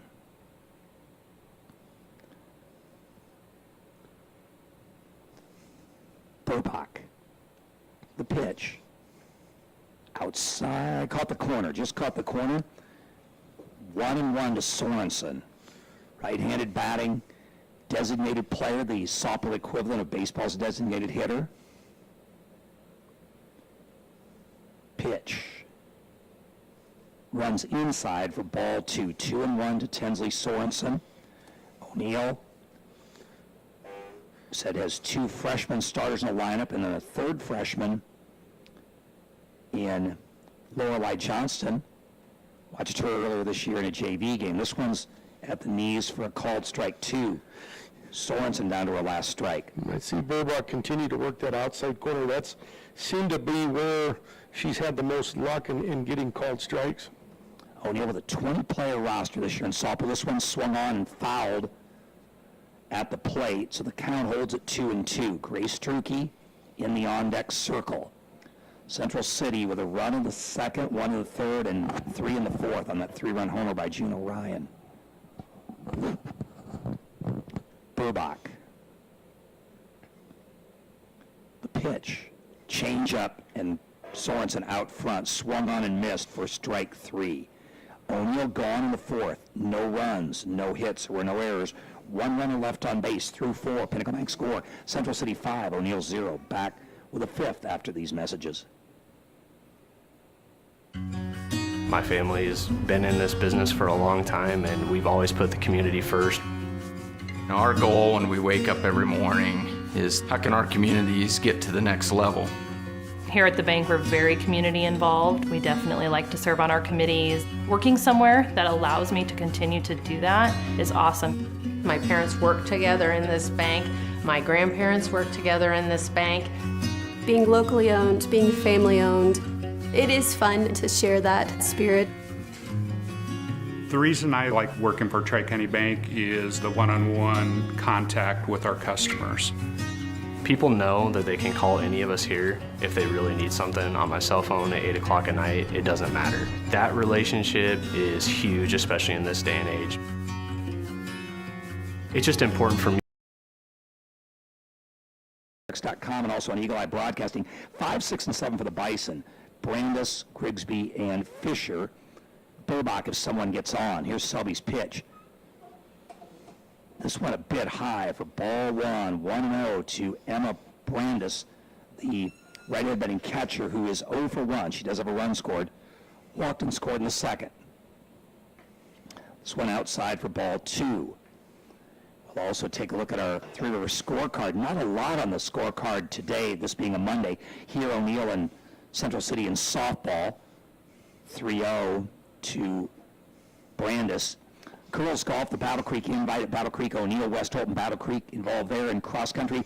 Neely Oakdale invite had Boyd County, Creighton, EPBJ, Nyborough, Verdigris, North Central, Summerlin, and Neely Oakdale. This is a 4-pitch walk to Brandis. Once again, your scorecard brought to you by Three River, your telecommunications leader.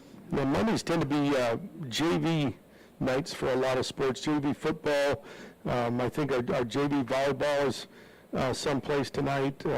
Not a lot of varsity action, typically on Mondays. This one is down low. There goes the runner, and into second base safely goes Brandis. That's the difference between being ahead 5-0 or down 5-0. You can take some chances. Take a few more chances when you're up 5-0. 1-0 the count on Grigsby, who is 0 for 1 tonight.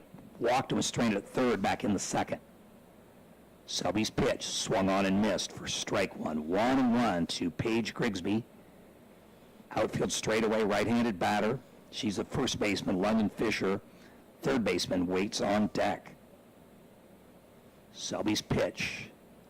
This one is a called strike 2. 1-2 the count. Central City, after tonight, they're next in action at FC EMF, an 8-12 team with, this one's grounded to short, Cahoy in, over to first in time, on the play. The runner, Brandis, goes to third base, 6-3 put out for out number 1, and here's London Fisher. That's, Exeter Milligan friend on the end of that. Is that Fillmore County, Exeter Milligan friend? Yeah, Fillmore County. I would guess maybe that's the acronyms kind of get me when you get the consolidations. And that's a guess on my part, but that would be somewhat in the vicinity. It wouldn't be as long a trip for the Bison as it was here to O'Neill. This is up high to London Fisher, a runner at third and 1 out, top of the 5th. Fisher 0 for 1, but a run scored. She was on base after the walk when Ryan hit that home run an inning ago. Swung on, hit sharply, foul out of play on the right side. 1-1 to Fisher. Riley Burbach waits on deck. Then on the 19th, entertain Aurora. Both those games are at home, by the way, for Central City. They do have the Pierce Invites, their next tournament. For O'Neill, at the Pierce Invite as well, so a chance these teams could meet up. And then O'Neill, next home game, Guardian Angel Central Catholic will have that on KBRX. This pitch is swung on and missed for strike 2. Good pitch there, change from Selby. So a chance these teams, I hadn't looked that far ahead, could meet again on the 16th, or excuse me, the 21st in that Pierce Invite. Selby, the 1-2, up high, ball 2, 2-2. O'Neill the rest of the year has Pierce Invite, also Guardian Angel Central Catholic, South Sioux City, and Ord all at home. Then the Mid-State Conference Tournament before districts. Swung on and missed for strike 3. Does it give a location for that conference tournament? It's at Wayne. At Wayne.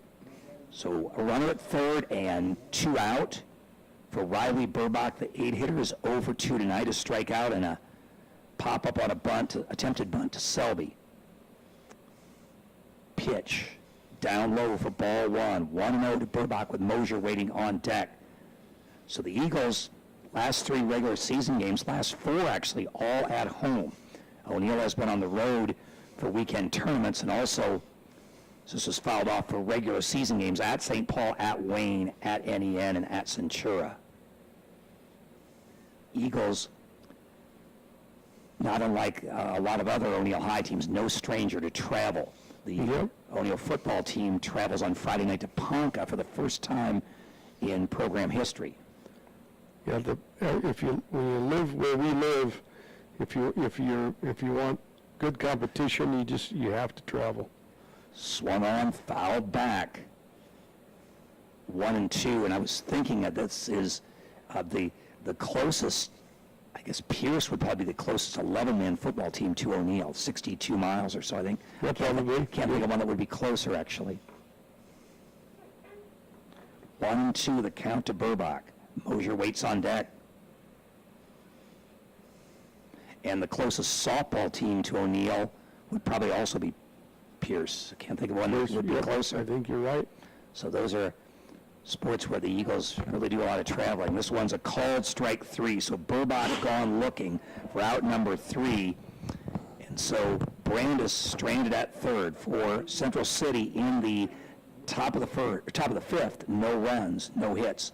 There were no errors and 1 runner left on base. After 4.5 innings play, your Pinnacle Bank score is Central City 5, O'Neill 0. Back with the bottom half after these messages. When marketing your greatest assets, you may only do it once in a lifetime. Land Marketers Realty wants to be by your side from start to finish when you pursue this endeavor. With many years of high-level experience representing clients from 40 acres to over 10,000 acres, we specialize in assisting in the completion of complex transactions that include estate settlements, seller financing, first-time landowners, and 1031 exchanges. When the time comes to consider marketing or stewardship options for your farm or ranch, give us a call today to discuss your goals.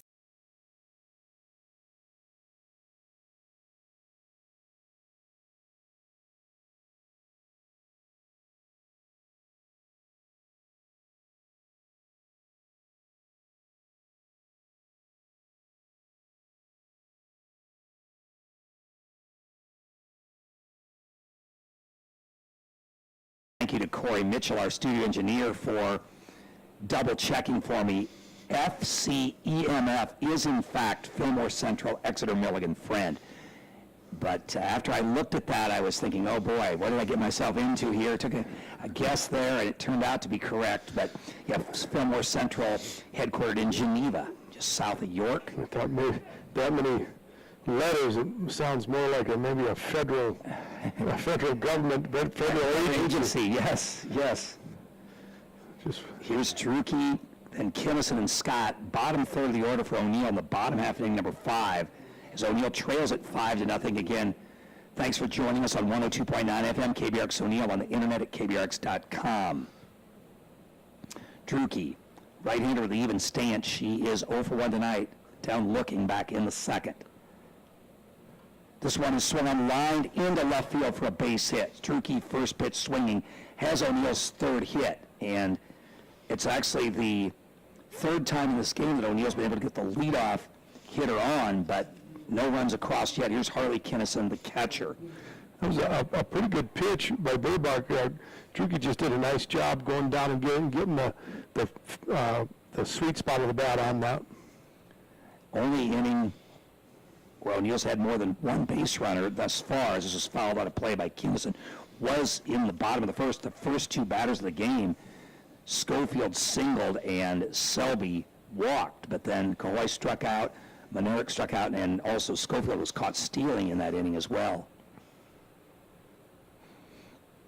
The pitch. This one swung on and hit sharply foul out of play on the right side. 0-2 to Harley Kinnison, right-handed batting catcher. One of a number of juniors on this team. That's the biggest class for O'Neill, numerically. 10 juniors on this roster, 10 of the 20 players. Upstairs for ball 1, changeup. Kinnison, nice job to lay off of that one. If Kinnison would reach base, most likely we'd see Ellie Hoffman run for her. Burbach leans in. The pitch. Swung on, hit in the air to center. Chases Ryan a little bit toward right. She's there, and she makes the catch for out number 1. So Kinnison gone with a fly ball to right center that Juno Ryan tracks down for out number 1. Here's Bristol Scott. I noticed something odd.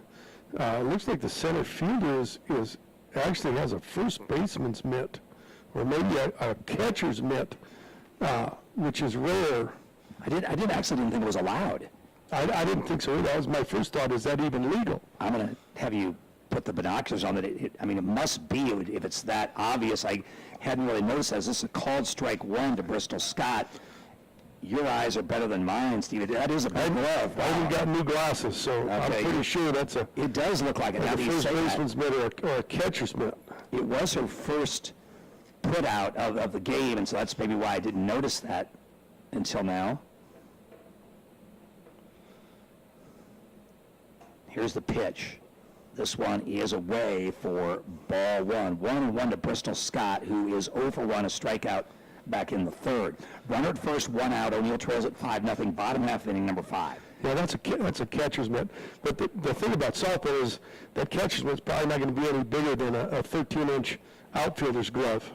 This is popped up on the right side. Second baseman Steinke calling for it.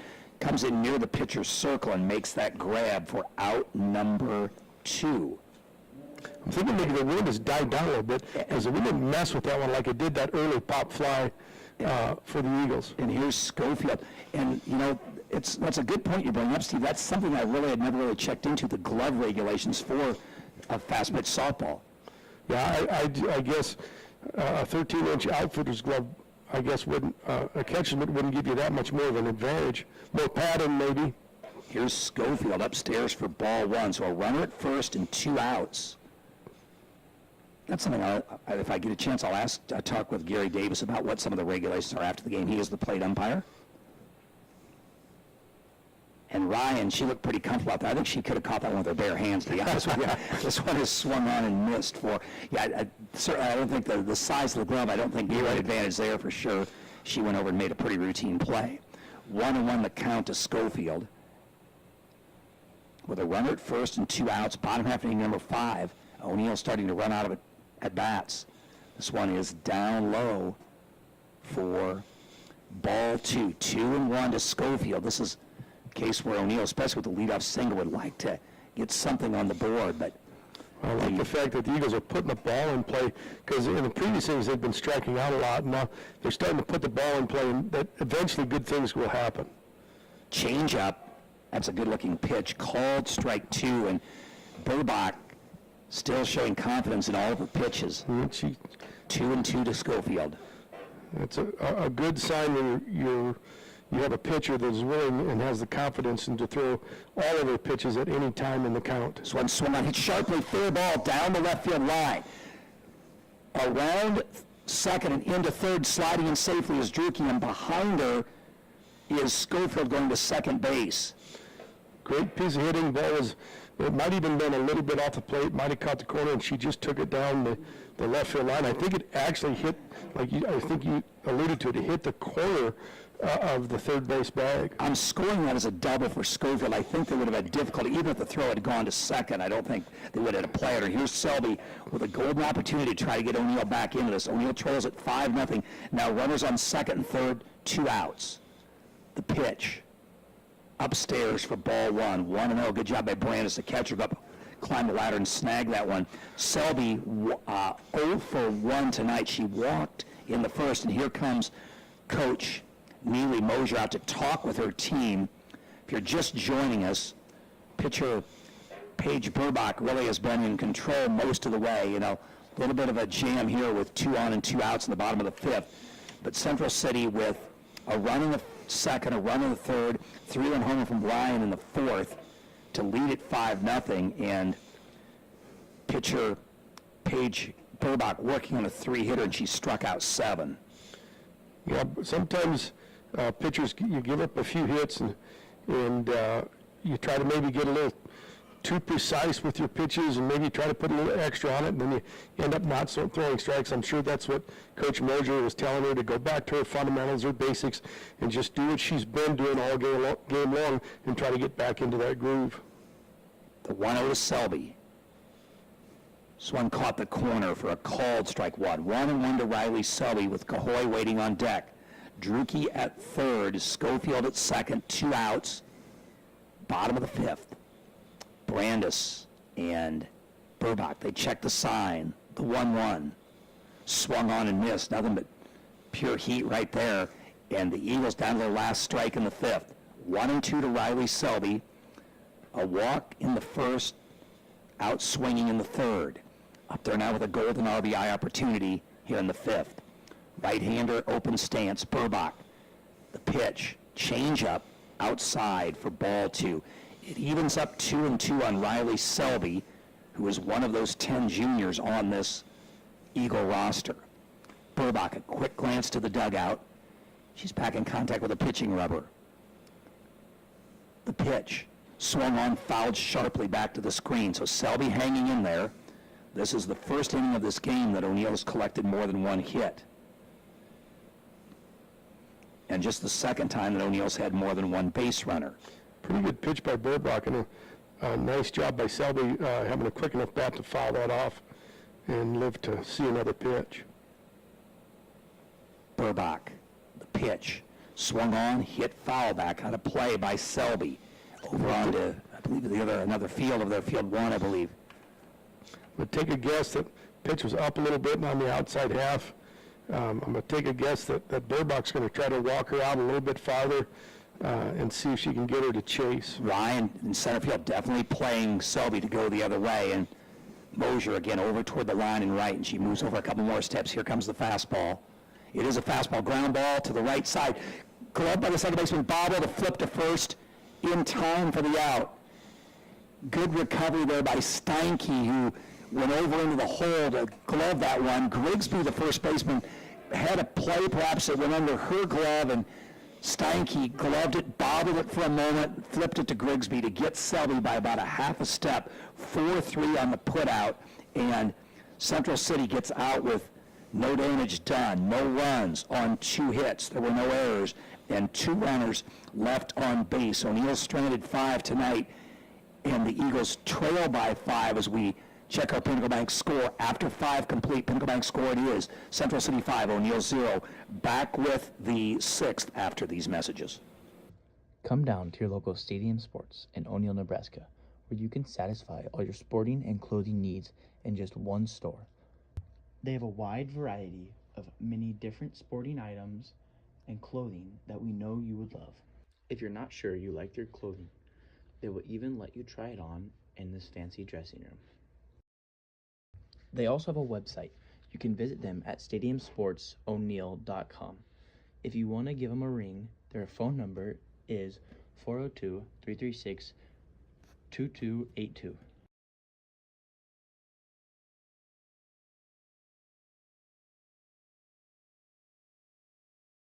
O'Neill comes to bat, Central City comes to bat here in the top half of the 6th. Mosier, Schindler, Ryan, 9-1-2. First pitch, a called strike to Mosier, who has struck out twice, swinging in the 2nd and looking in the 4th. Schofield deep in center field for the Eagles. This one, low and inside for ball 1. 1-1 to Sophie Mosier, with top of the order Journey Schindler waiting on deck, and then Ryan, who has a 3-run homer in this game. Way high for ball 2. Central City has collected 5 runs on 5 hits. O'Neill's defense has committed just 1 error. Selby, the 2-1. Swung on, hit foul, out of play on the right side. So the count moves to 2-2. Picked up a few more people in the crowd as we get past the 6 o'clock hour. Again, glad you're joining us on 102.9 FM, KBRX O'Neill, on the internet at KBRX.com, and on Eagle Eye Broadcasting. One of those people joining us, Ryan Jensen, listening here in O'Neill. You talked Friday night about Ron Jensen being a loyal Eagle follower, and I think every time we've worked, Ron's been listening. So good to hear from Ron Jensen, a guy we used to see a lot at the baseball field with his work at Legion Baseball. 3-2 the count on Mosier. Selby's run the string out, and this one is inside for ball 4. So Mosier aboard, leading off the 6th with a walk, and here's Schindler. Schindler has singled twice and scored twice, also has swiped a couple of bases. Swings a really quick bat, good-looking leadoff hitter is Schindler, that's for sure. This one is down low for a ball. Has about everything you want in a leadoff hitter: speed, power, good bat speed. Yep, good understanding of the strike zone. Doesn't swing at pitches outside of the zone very often. Down low for ball 2. 2-0 to Schindler with Juno Ryan waiting on deck. Outfield now straight away. for the right-hander.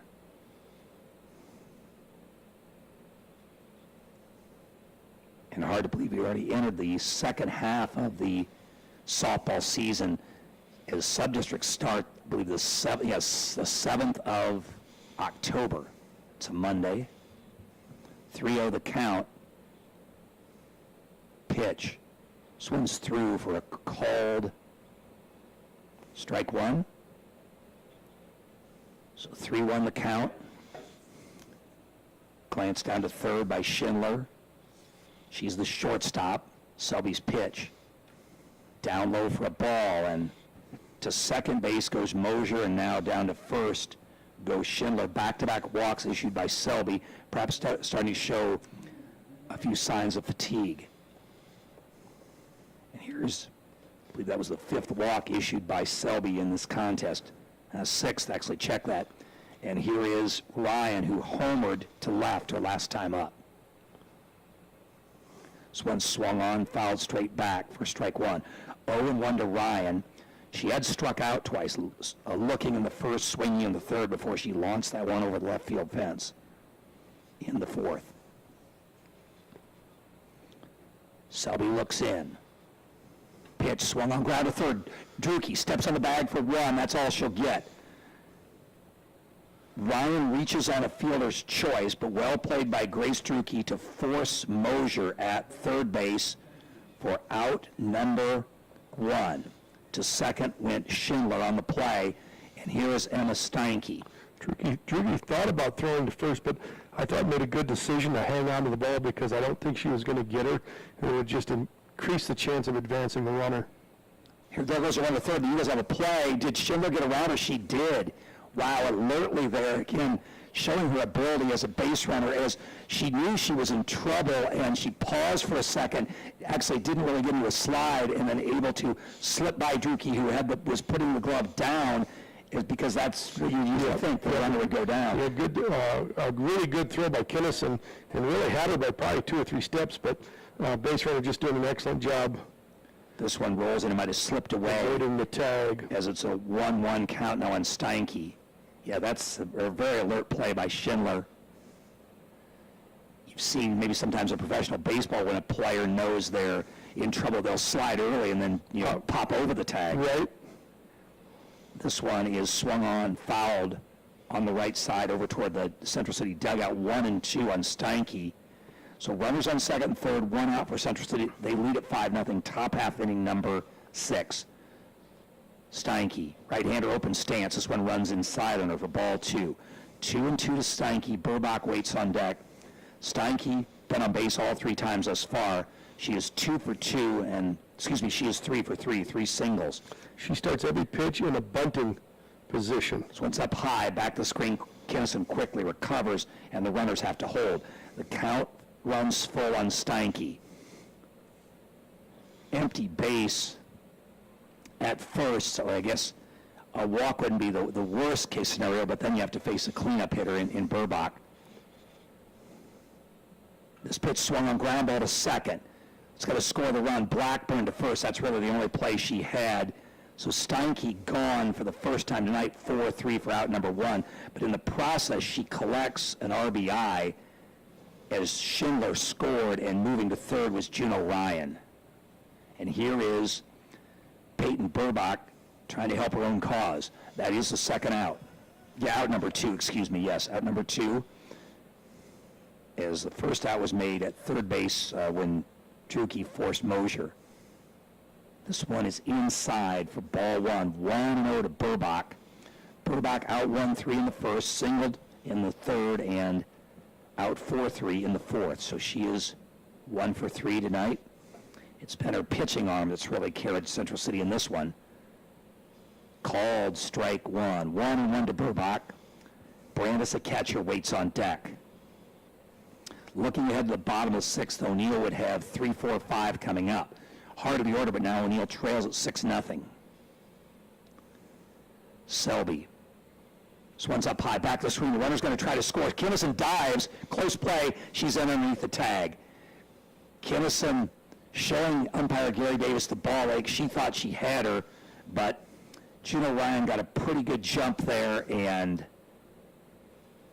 She's in for the game's 7th run. Great hustle by Kinnison, and that's just a tough play. And really the only people that will know if she's safe or not are Schindler, Kinnison, and Gary Davis, because that was such a close play. I don't know if from Ryan, I'm sorry. Yes. I don't know how anybody else would have Right, I agree. had an angle on that.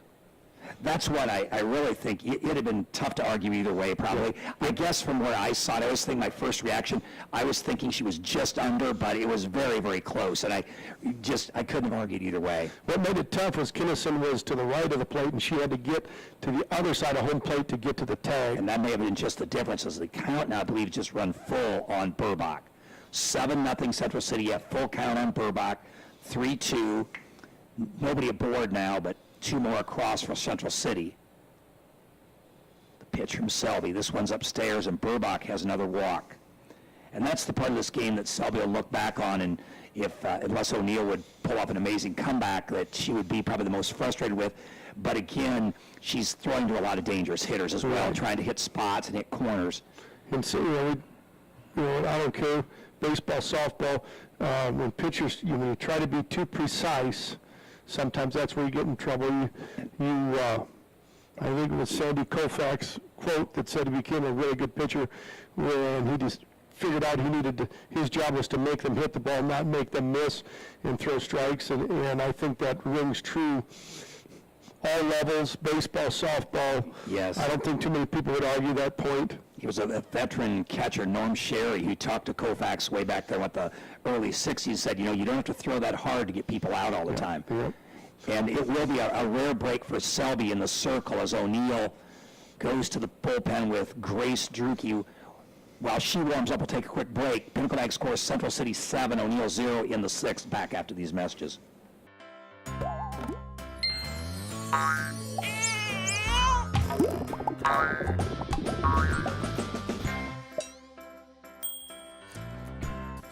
Wakefield Insurance Agency is here to help protect all the moving parts of your life with auto, home, life, and financial services. The team at Wakefield Insurance Agency make it simple to bring together what matters to you.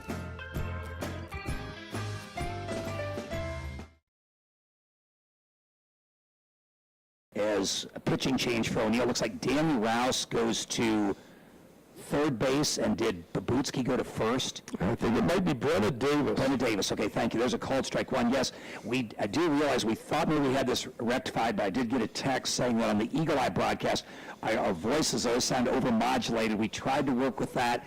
We've had trouble with it every game. We are using there goes the runner to second, and she takes it. Burbach does with a stolen base. We had a little trouble with it every game. We thought maybe we had it rectified this game, but apparently we did not. We're using our KBRX board with our Eagle Eye computer, and just, again, we apologize for that, but there's been some difficulty with that, and we thought maybe we had that one rectified. Of course, we cannot tell that on our end, and so forth, so we apologize for that to you Eagle Eye broadcast listeners. We'll maybe have to try a different board if we do another game here from Kearney Park. As I'd even listened to that on the KBRX playback, it was very clear, but not on the Eagle Eye playback. So I'm not exactly sure what the situation is. This is up high to Brandis. 2-1 the count. Grace Druke in the circle now, moving third base. Rouse at third, and Davis over at first. This one is down low for a ball. So 3-1 the count on Emma Brandis. A possibility would be, if you're watching on Eagle Eye, would be to turn KBRX radio on, turn the volume down on your computer, and just you get the video on the computer and the audio on the radio. That'd be a possibility. You gotta love technology. This one is down low for a ball, and there goes Brandis to first base. Burbach was on her way to her. Called her out, leading the base early. That's what it was. Yes, she did. She was. Burbach left early, so she's out for leading the base early. Brandis did walk on the play, so that's out number 3. But for Central City in the 6th, they get 2 runs on no hits. There were no errors, and a runner left on base. After 5.5 innings of play, Pinnacle Bank score Central City 7, O'Neill 0. Back after these messages. Creative Advantages is a business consulting firm that maximizes a business's potential by targeting all areas of business while implementing key business and marketing strategies that will optimize sales production and long-term sales profitability. Creative Advantage's passion is working with other business owners and formulating a personalized business and marketing plan that will heighten the opportunity to achieve your business goals. Visit our website at www.creativeadvantages.org to learn more, or contact Abby or Alex at 402-340-9661 and get started.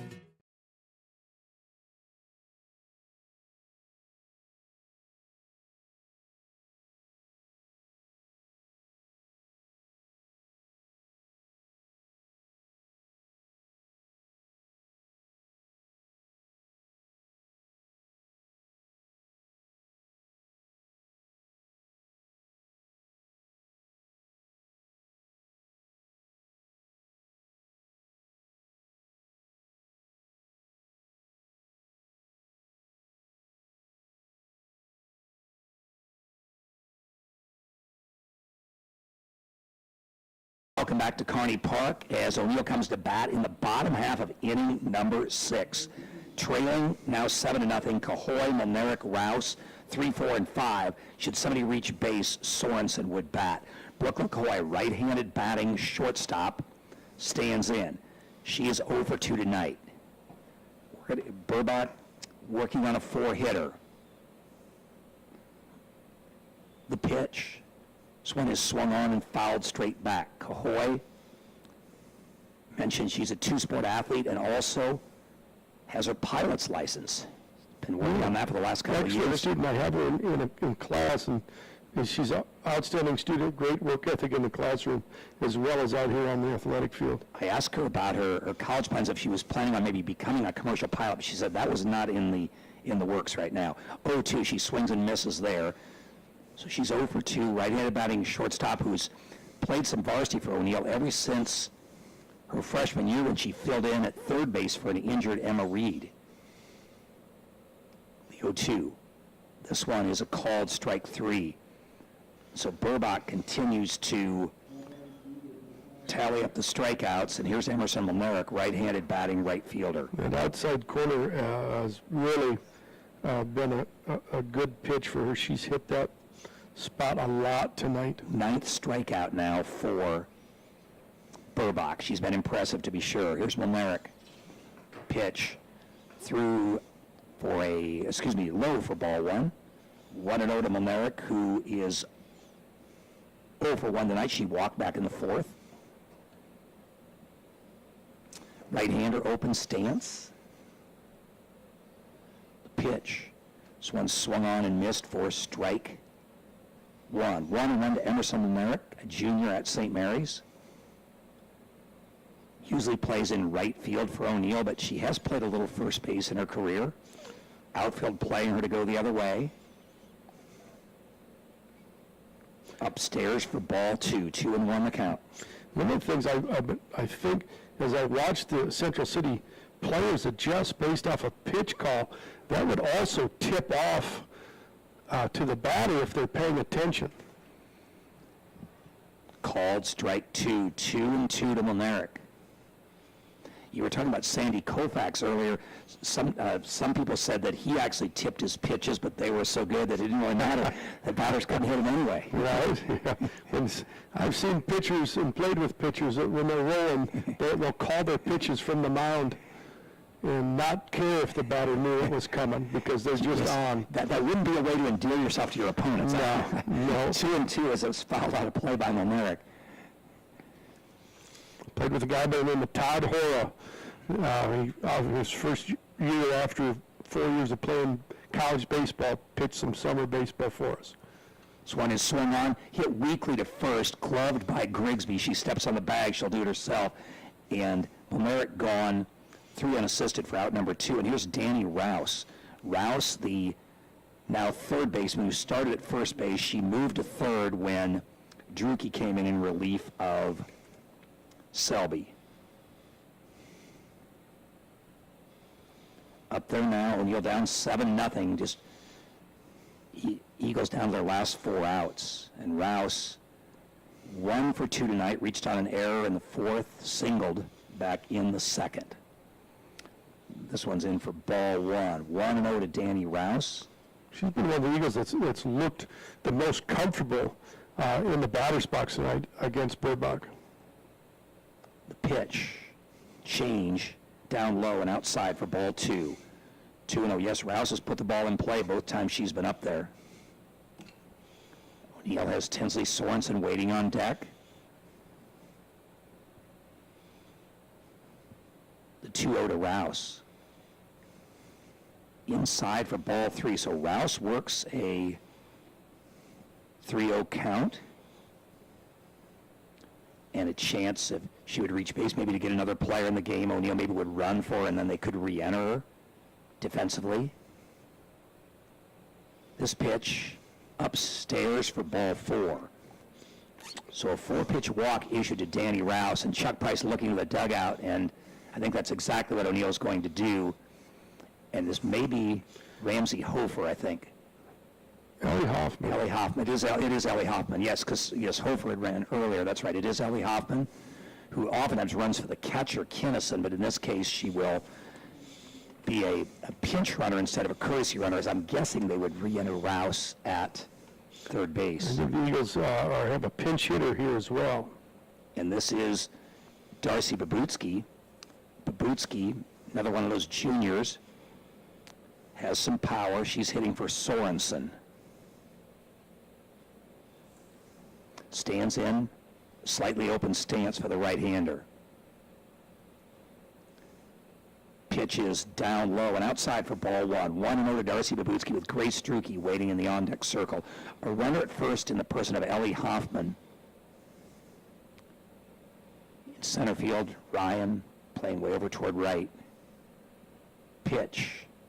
Called strike on the inside half. 1-1 count with Grace Struke, the pitcher who started at third base, waiting in the on-deck circle. A runner aboard at first and 2 outs.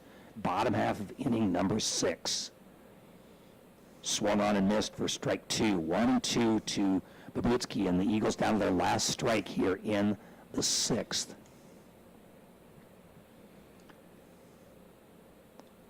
Babutsky stands back in. Burbach. The pitch. Swung on and missed for strike 3. Eagles gone in the 6th. No runs, no hits. There were no errors, and 1 runner left on base through 6. Pinnacle Bank score, Central City 7, O'Neill 0.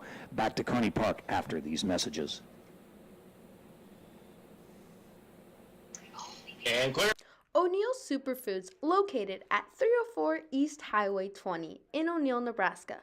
We are your local community connection for high-quality foods, friendly service, and great prices. And we now offer curbside pickup. It is a super simple and safe way to do shopping. Just follow these steps. First, go to superfoodsgrocery.net. Then select the correct superfood and you can start shopping. Our family-owned store offers a convenient one-stop shop where you can find everything you need, from the everyday essentials to specialty items from around the world. We take pride in our community and appreciate your business, so shop at O'Neill Superfoods, located at 304 East Highway 20 in O'Neill, Nebraska.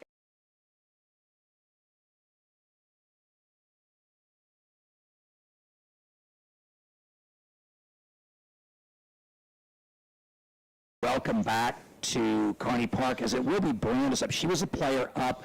Apparently, the base run was called out before ball 4 was issued to her, and so she is still up there. We're checking with that right now, I think. That's exactly what happens, because when she leaves the base early, that means the ball hasn't even been pitched. Correct. And she left the base, so the out would be called before the ball even left the pitcher's hand. So it is Emma Brandis. This is a called strike 1. 0-1 to Brandis. Of course, she gets a completely new count. She had a full count when Burbach left early from second base and was called out. Pitch swung on, ground ball to short. Cahoy on a couple of hops over to first. Routine for Brooklyn, 6-3 for out number 1 as she fired that one over to Brenna Davis. And here's Paige Grigsby with Fisher waiting on deck. Central City with a run in the second, a run in the third, 3 in the fourth, and 2 in the sixth to assume this 7-0 lead. Judy doing a nice job just kind of pounding the strike zone, trying to make them swing the bat. Down low for ball 1.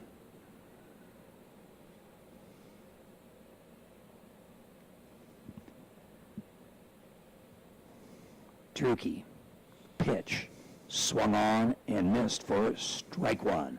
1-1.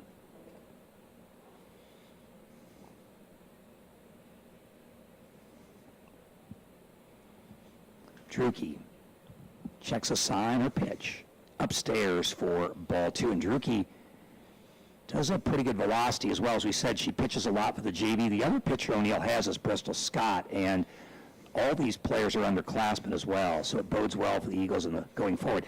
Soft liner to short to Cahoy. She gloves that one for out number 2. So Brooklyn Cahoy tonight with a couple of infield assists, and they're a put out.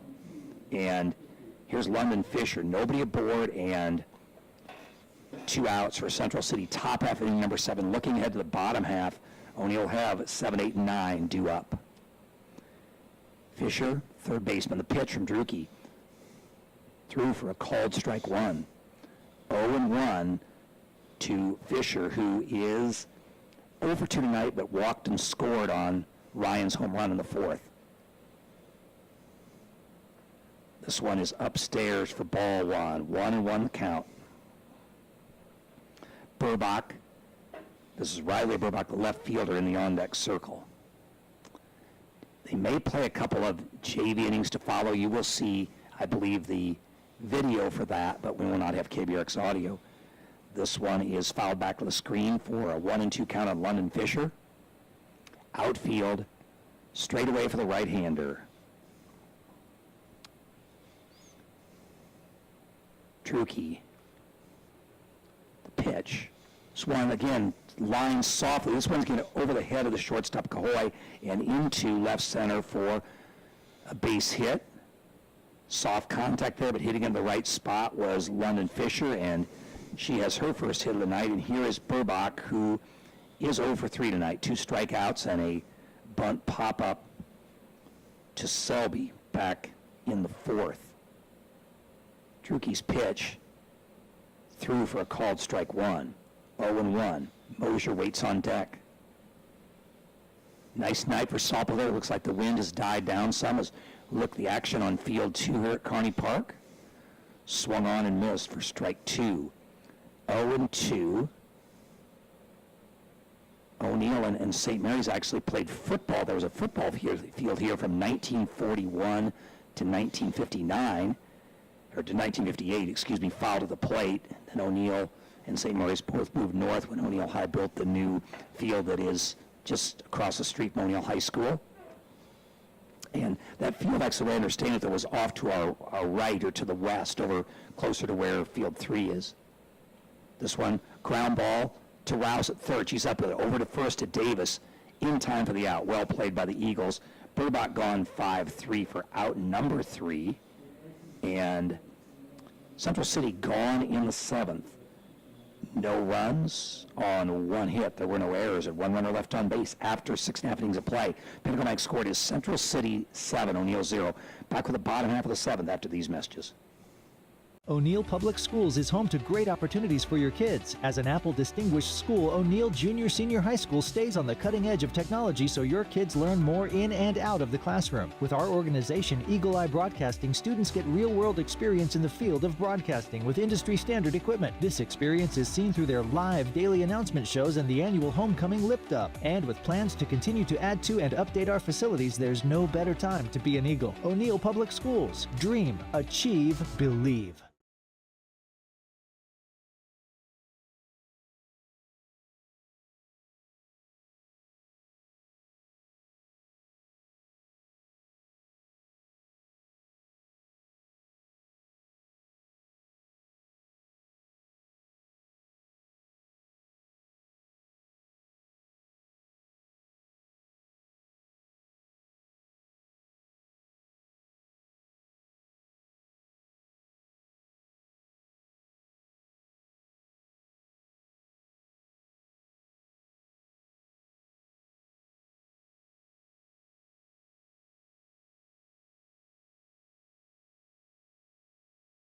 7, 8, and 9, bottom third of the order, come up for O'Neill. Last hope for the Eagles, who trail us 1-7-0 in the bottom half of inning number 7. Drucke stands in. Now the pitcher who started at third base. She's 1 for 2 tonight, a single and a strikeout. Paige Burbach trying to close out the 4-hit shutout. First pitch outside for ball 1. 1-0 to Drucke. O'Neill came in at an 8-8 record. And Central City at 7-7. Kinnison waits on deck. Burbach, the pitch, swung on and missed. Strike 1. 1-1. It evens up on Grace Drucke, who had that outstanding summer wrestling at the Disney Duels. Ended up as the MVP there. Expecting a good season in that sport this winter. Swung on and missed for strike 2. 1-2 to Grace Drucke. She is a sophomore, one of just 3 in that class on this 20-player Eagle roster. The 1-2. It's outside for ball 2. It evens up 2-2 on Drucke. So Grace stands back in after a glance down to third base, and Coach Chuck Price. Alex Miller at first. Swung on, it hit the bag. This will be a base hit as it goes into shallow left field. Drucke now has 2 hits on this night, so a leadoff single here in the 7th. Here's Kinnison, the catcher. Bristol Scott, but it looks like Ramsey Hofer has moved into the on-deck circle. And that is, in fact, Ramsey Hofer. So here's Kinnison with Drucke at first. Drucke a moment ago, line one that hit the third base bag and carried into shallow left field. Kinnison first pitch swinging, swung on and missed for strike 1. 0-1 to Harley Kinnison. Right-handed batting catcher, has an open stance. Swung on and missed for strike 2. Nice curveball. Looked like he was going to hit that outside corner, and as Kinnison started her swing, it broke off the plate. 9 strikeouts for Burbach in this contest. Her pitch, fastball away for ball 1. 1-2 to the O'Neill catcher. Kinnison stands right back in, outfield. Straight away and left, but Ryan playing toward right as she has much of the night. This one's hit in the air to right. Mosier appears to have it measured. She's there, and she makes the catch for out number 1. Kinnison retired on a fly ball to right fielder Sophie Mosier. And here's Ramsey Hofer pinch hitting for Bristol Scott. Hofer, a junior, oftentimes used as a courtesy runner, and she has scored 9 runs on the season. Does not have a lot of plate appearances at the varsity level. Right-hander even stance.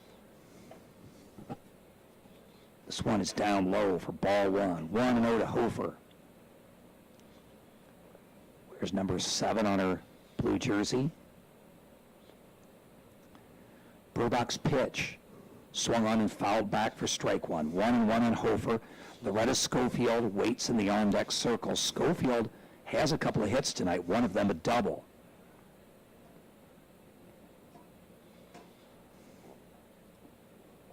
Schindler, medium deep at short. This one swung on, punched foul down the right field side by Hofer, who had pretty good contact there. At third base, as you oftentimes see in fast pitch softball, Fisher in front of the bag. Schindler, medium deep at short, as is Steinke at second, and even with the bag at first is Krigsby. Runner at first, 1 out. Change down low for ball 2, so it evens up 2-2 on Hofer. Gary Davis reminds the pitcher, Burbach, of that fact. She has her sign.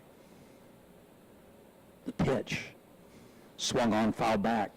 Hofer hanging tough in there, the pinch hitter in the 9 spot. Well, good job. It had a little velocity on it. It was a good job getting a piece of that so you can see another pitch. The 2-2 upcoming. This is swung on again and fouled straight back to the screen by Ramsey Hofer. Hofer, also member of the St. Mary's track and field team in the spring.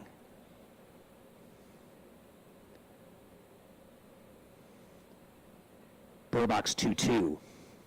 Grounded foul over toward the Bison dugout on the first base side, picked up by Grigsby, who will toss it back to Burbach. You know, going forward, this may be overthinking things a little bit, Gary, but I think that right fielder tips pitches. If you're willing to pay attention, she shifts on the outside, pitches on the outside, she shifts towards the line, pitches in the inside, she shifts towards right center. This one is down low for ball 3. 3-2 to Hofer. Payoff pitch upcoming. 1 on, 1 out here. Bottom half inning number 7. Central City leads O'Neill 7-0. Burbach takes her time. Now back in contact with the pitching rubber. The payoff to Hofer is swung on and missed for strike 3. So her 10th strikeout comes here in the bottom half inning number 7, and O'Neill's down to their last out. Loretta Schofield has proven tough to get, though, tonight, as she is 2 for 3. A single in the first, 5-3 ground out in the third, a double in the fifth. O'Neill trying to get something across here in the bottom half of inning number 7. Schofield has excellent speed. Drucke at first. Schofield stands in. Swung on, fouled straight back. Owen Wendell, Loretta Schofield, left-handed batting senior center fielder.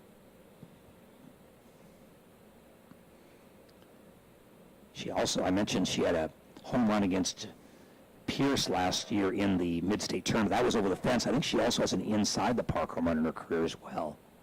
The 0-1. Upstairs for ball 1. 1-1 to Loretta Schofield. Eagle fans watch from the third base side.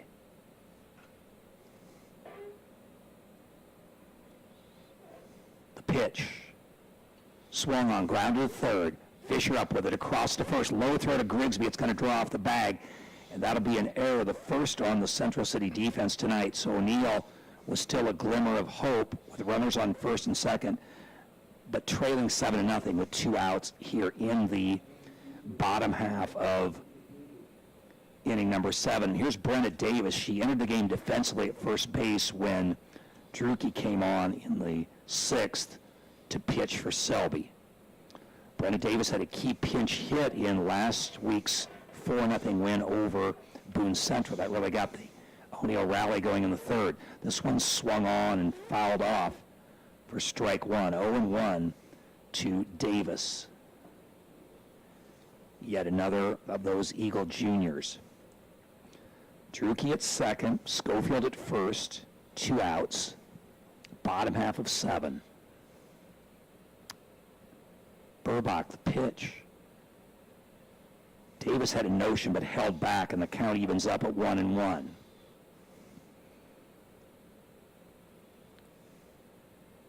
Won the count, left-handed batting Brenna Davis.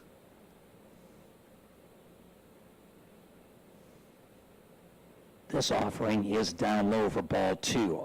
On deck is Brooklyn Cahoy. Right-handed batting shortstop, the 3-hitter in the order.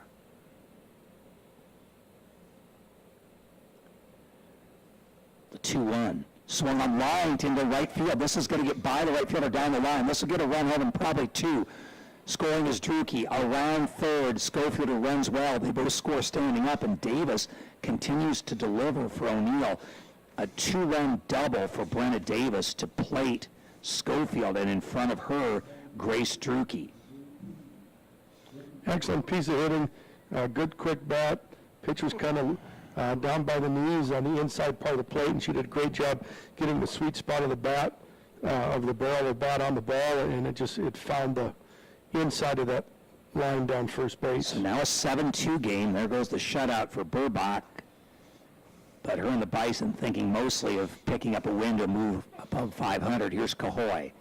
Fastball up high, ball one. 1-0 to Brooklyn Cahoy. A tall task yet awaits O'Neill, but a runner in scoring position with the 3-hitter up there and the 4-hitter Monerick waiting in the on-deck circle. O'Neill trails by 5, bottom of the 7th.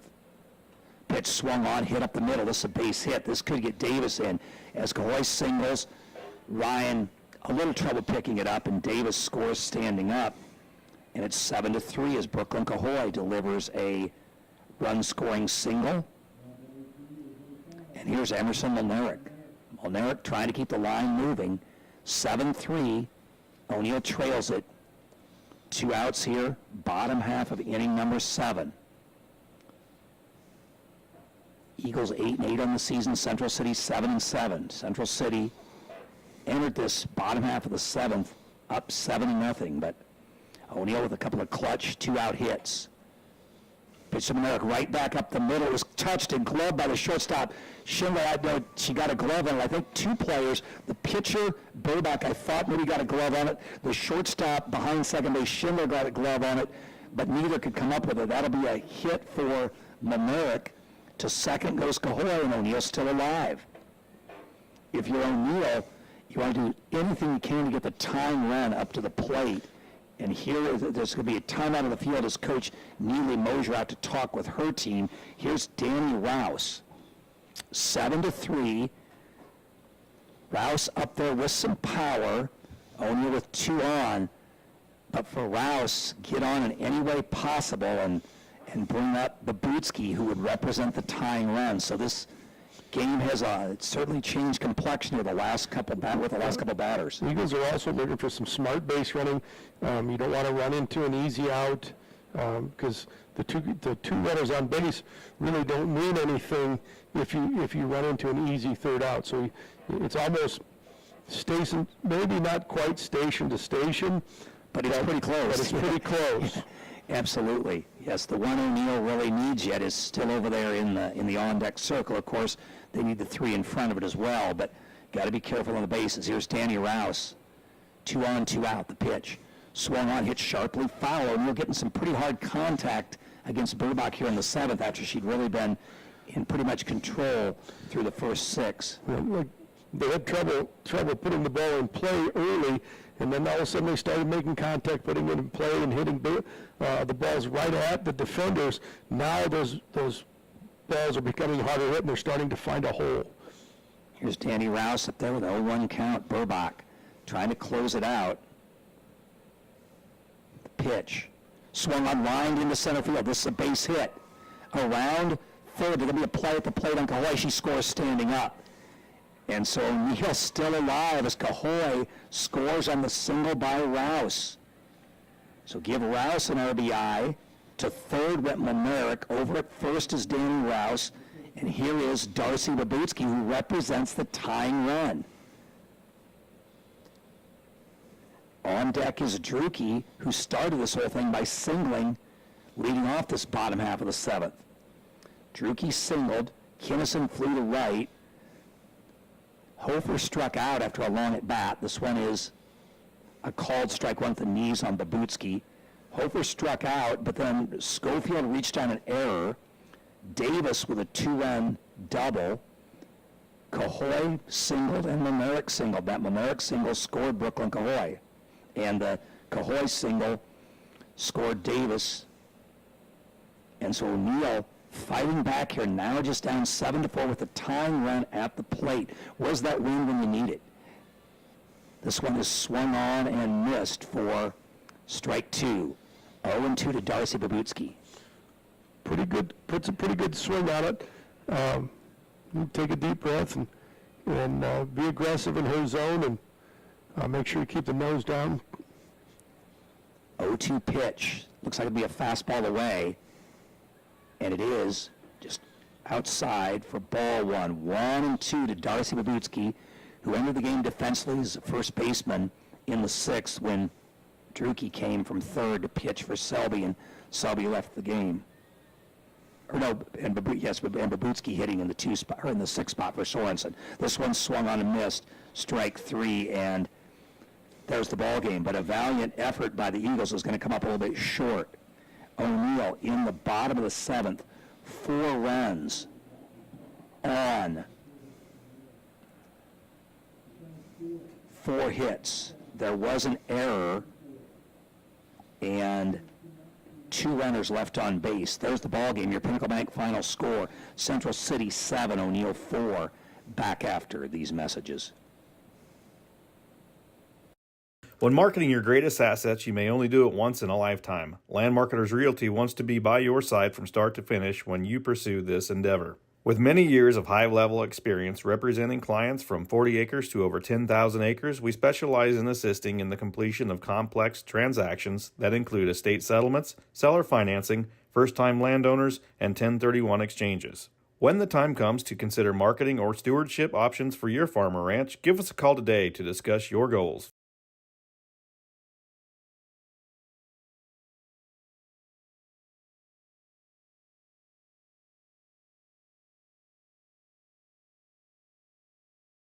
Creative Advantages is a business consulting firm that maximizes a business's potential by targeting all areas of business while implementing key business and marketing strategies that will optimize sales production and long-term sales profitability. Creative Advantage's passion is working with other business owners and formulating a personalized business and marketing plan that will heighten the opportunity to achieve your business goals. Visit our website at www.creativeadvantages.org to learn more, or contact Abby or Alex at 402-340-9661 and get started. O'Neill Public Schools is home to great opportunities for your kids. As an Apple Distinguished School, O'Neill Junior Senior High School stays on the cutting edge of technology so your kids learn more in and out of the classroom. With our organization, Eagle Eye Broadcasting, students get real-world experience in the field of broadcasting with industry-standard equipment. This experience is seen through their live daily announcement shows and the annual Homecoming Lift Up. And with plans to continue to add to and update our facilities, there's no better time to be an Eagle. O'Neill Public Schools. Dream, achieve, believe.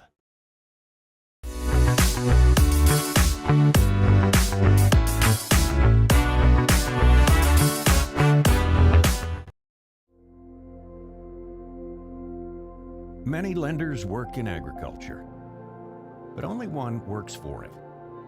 Mission-driven and owned by the producers we serve, we help customers manage risk, grow their success, and achieve goals. More than just another lender in agriculture, we strive to be its most valued.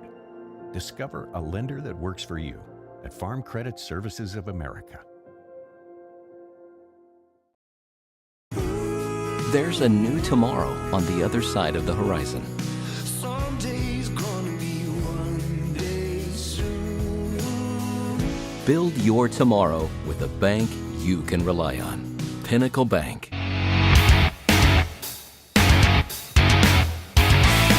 You're live.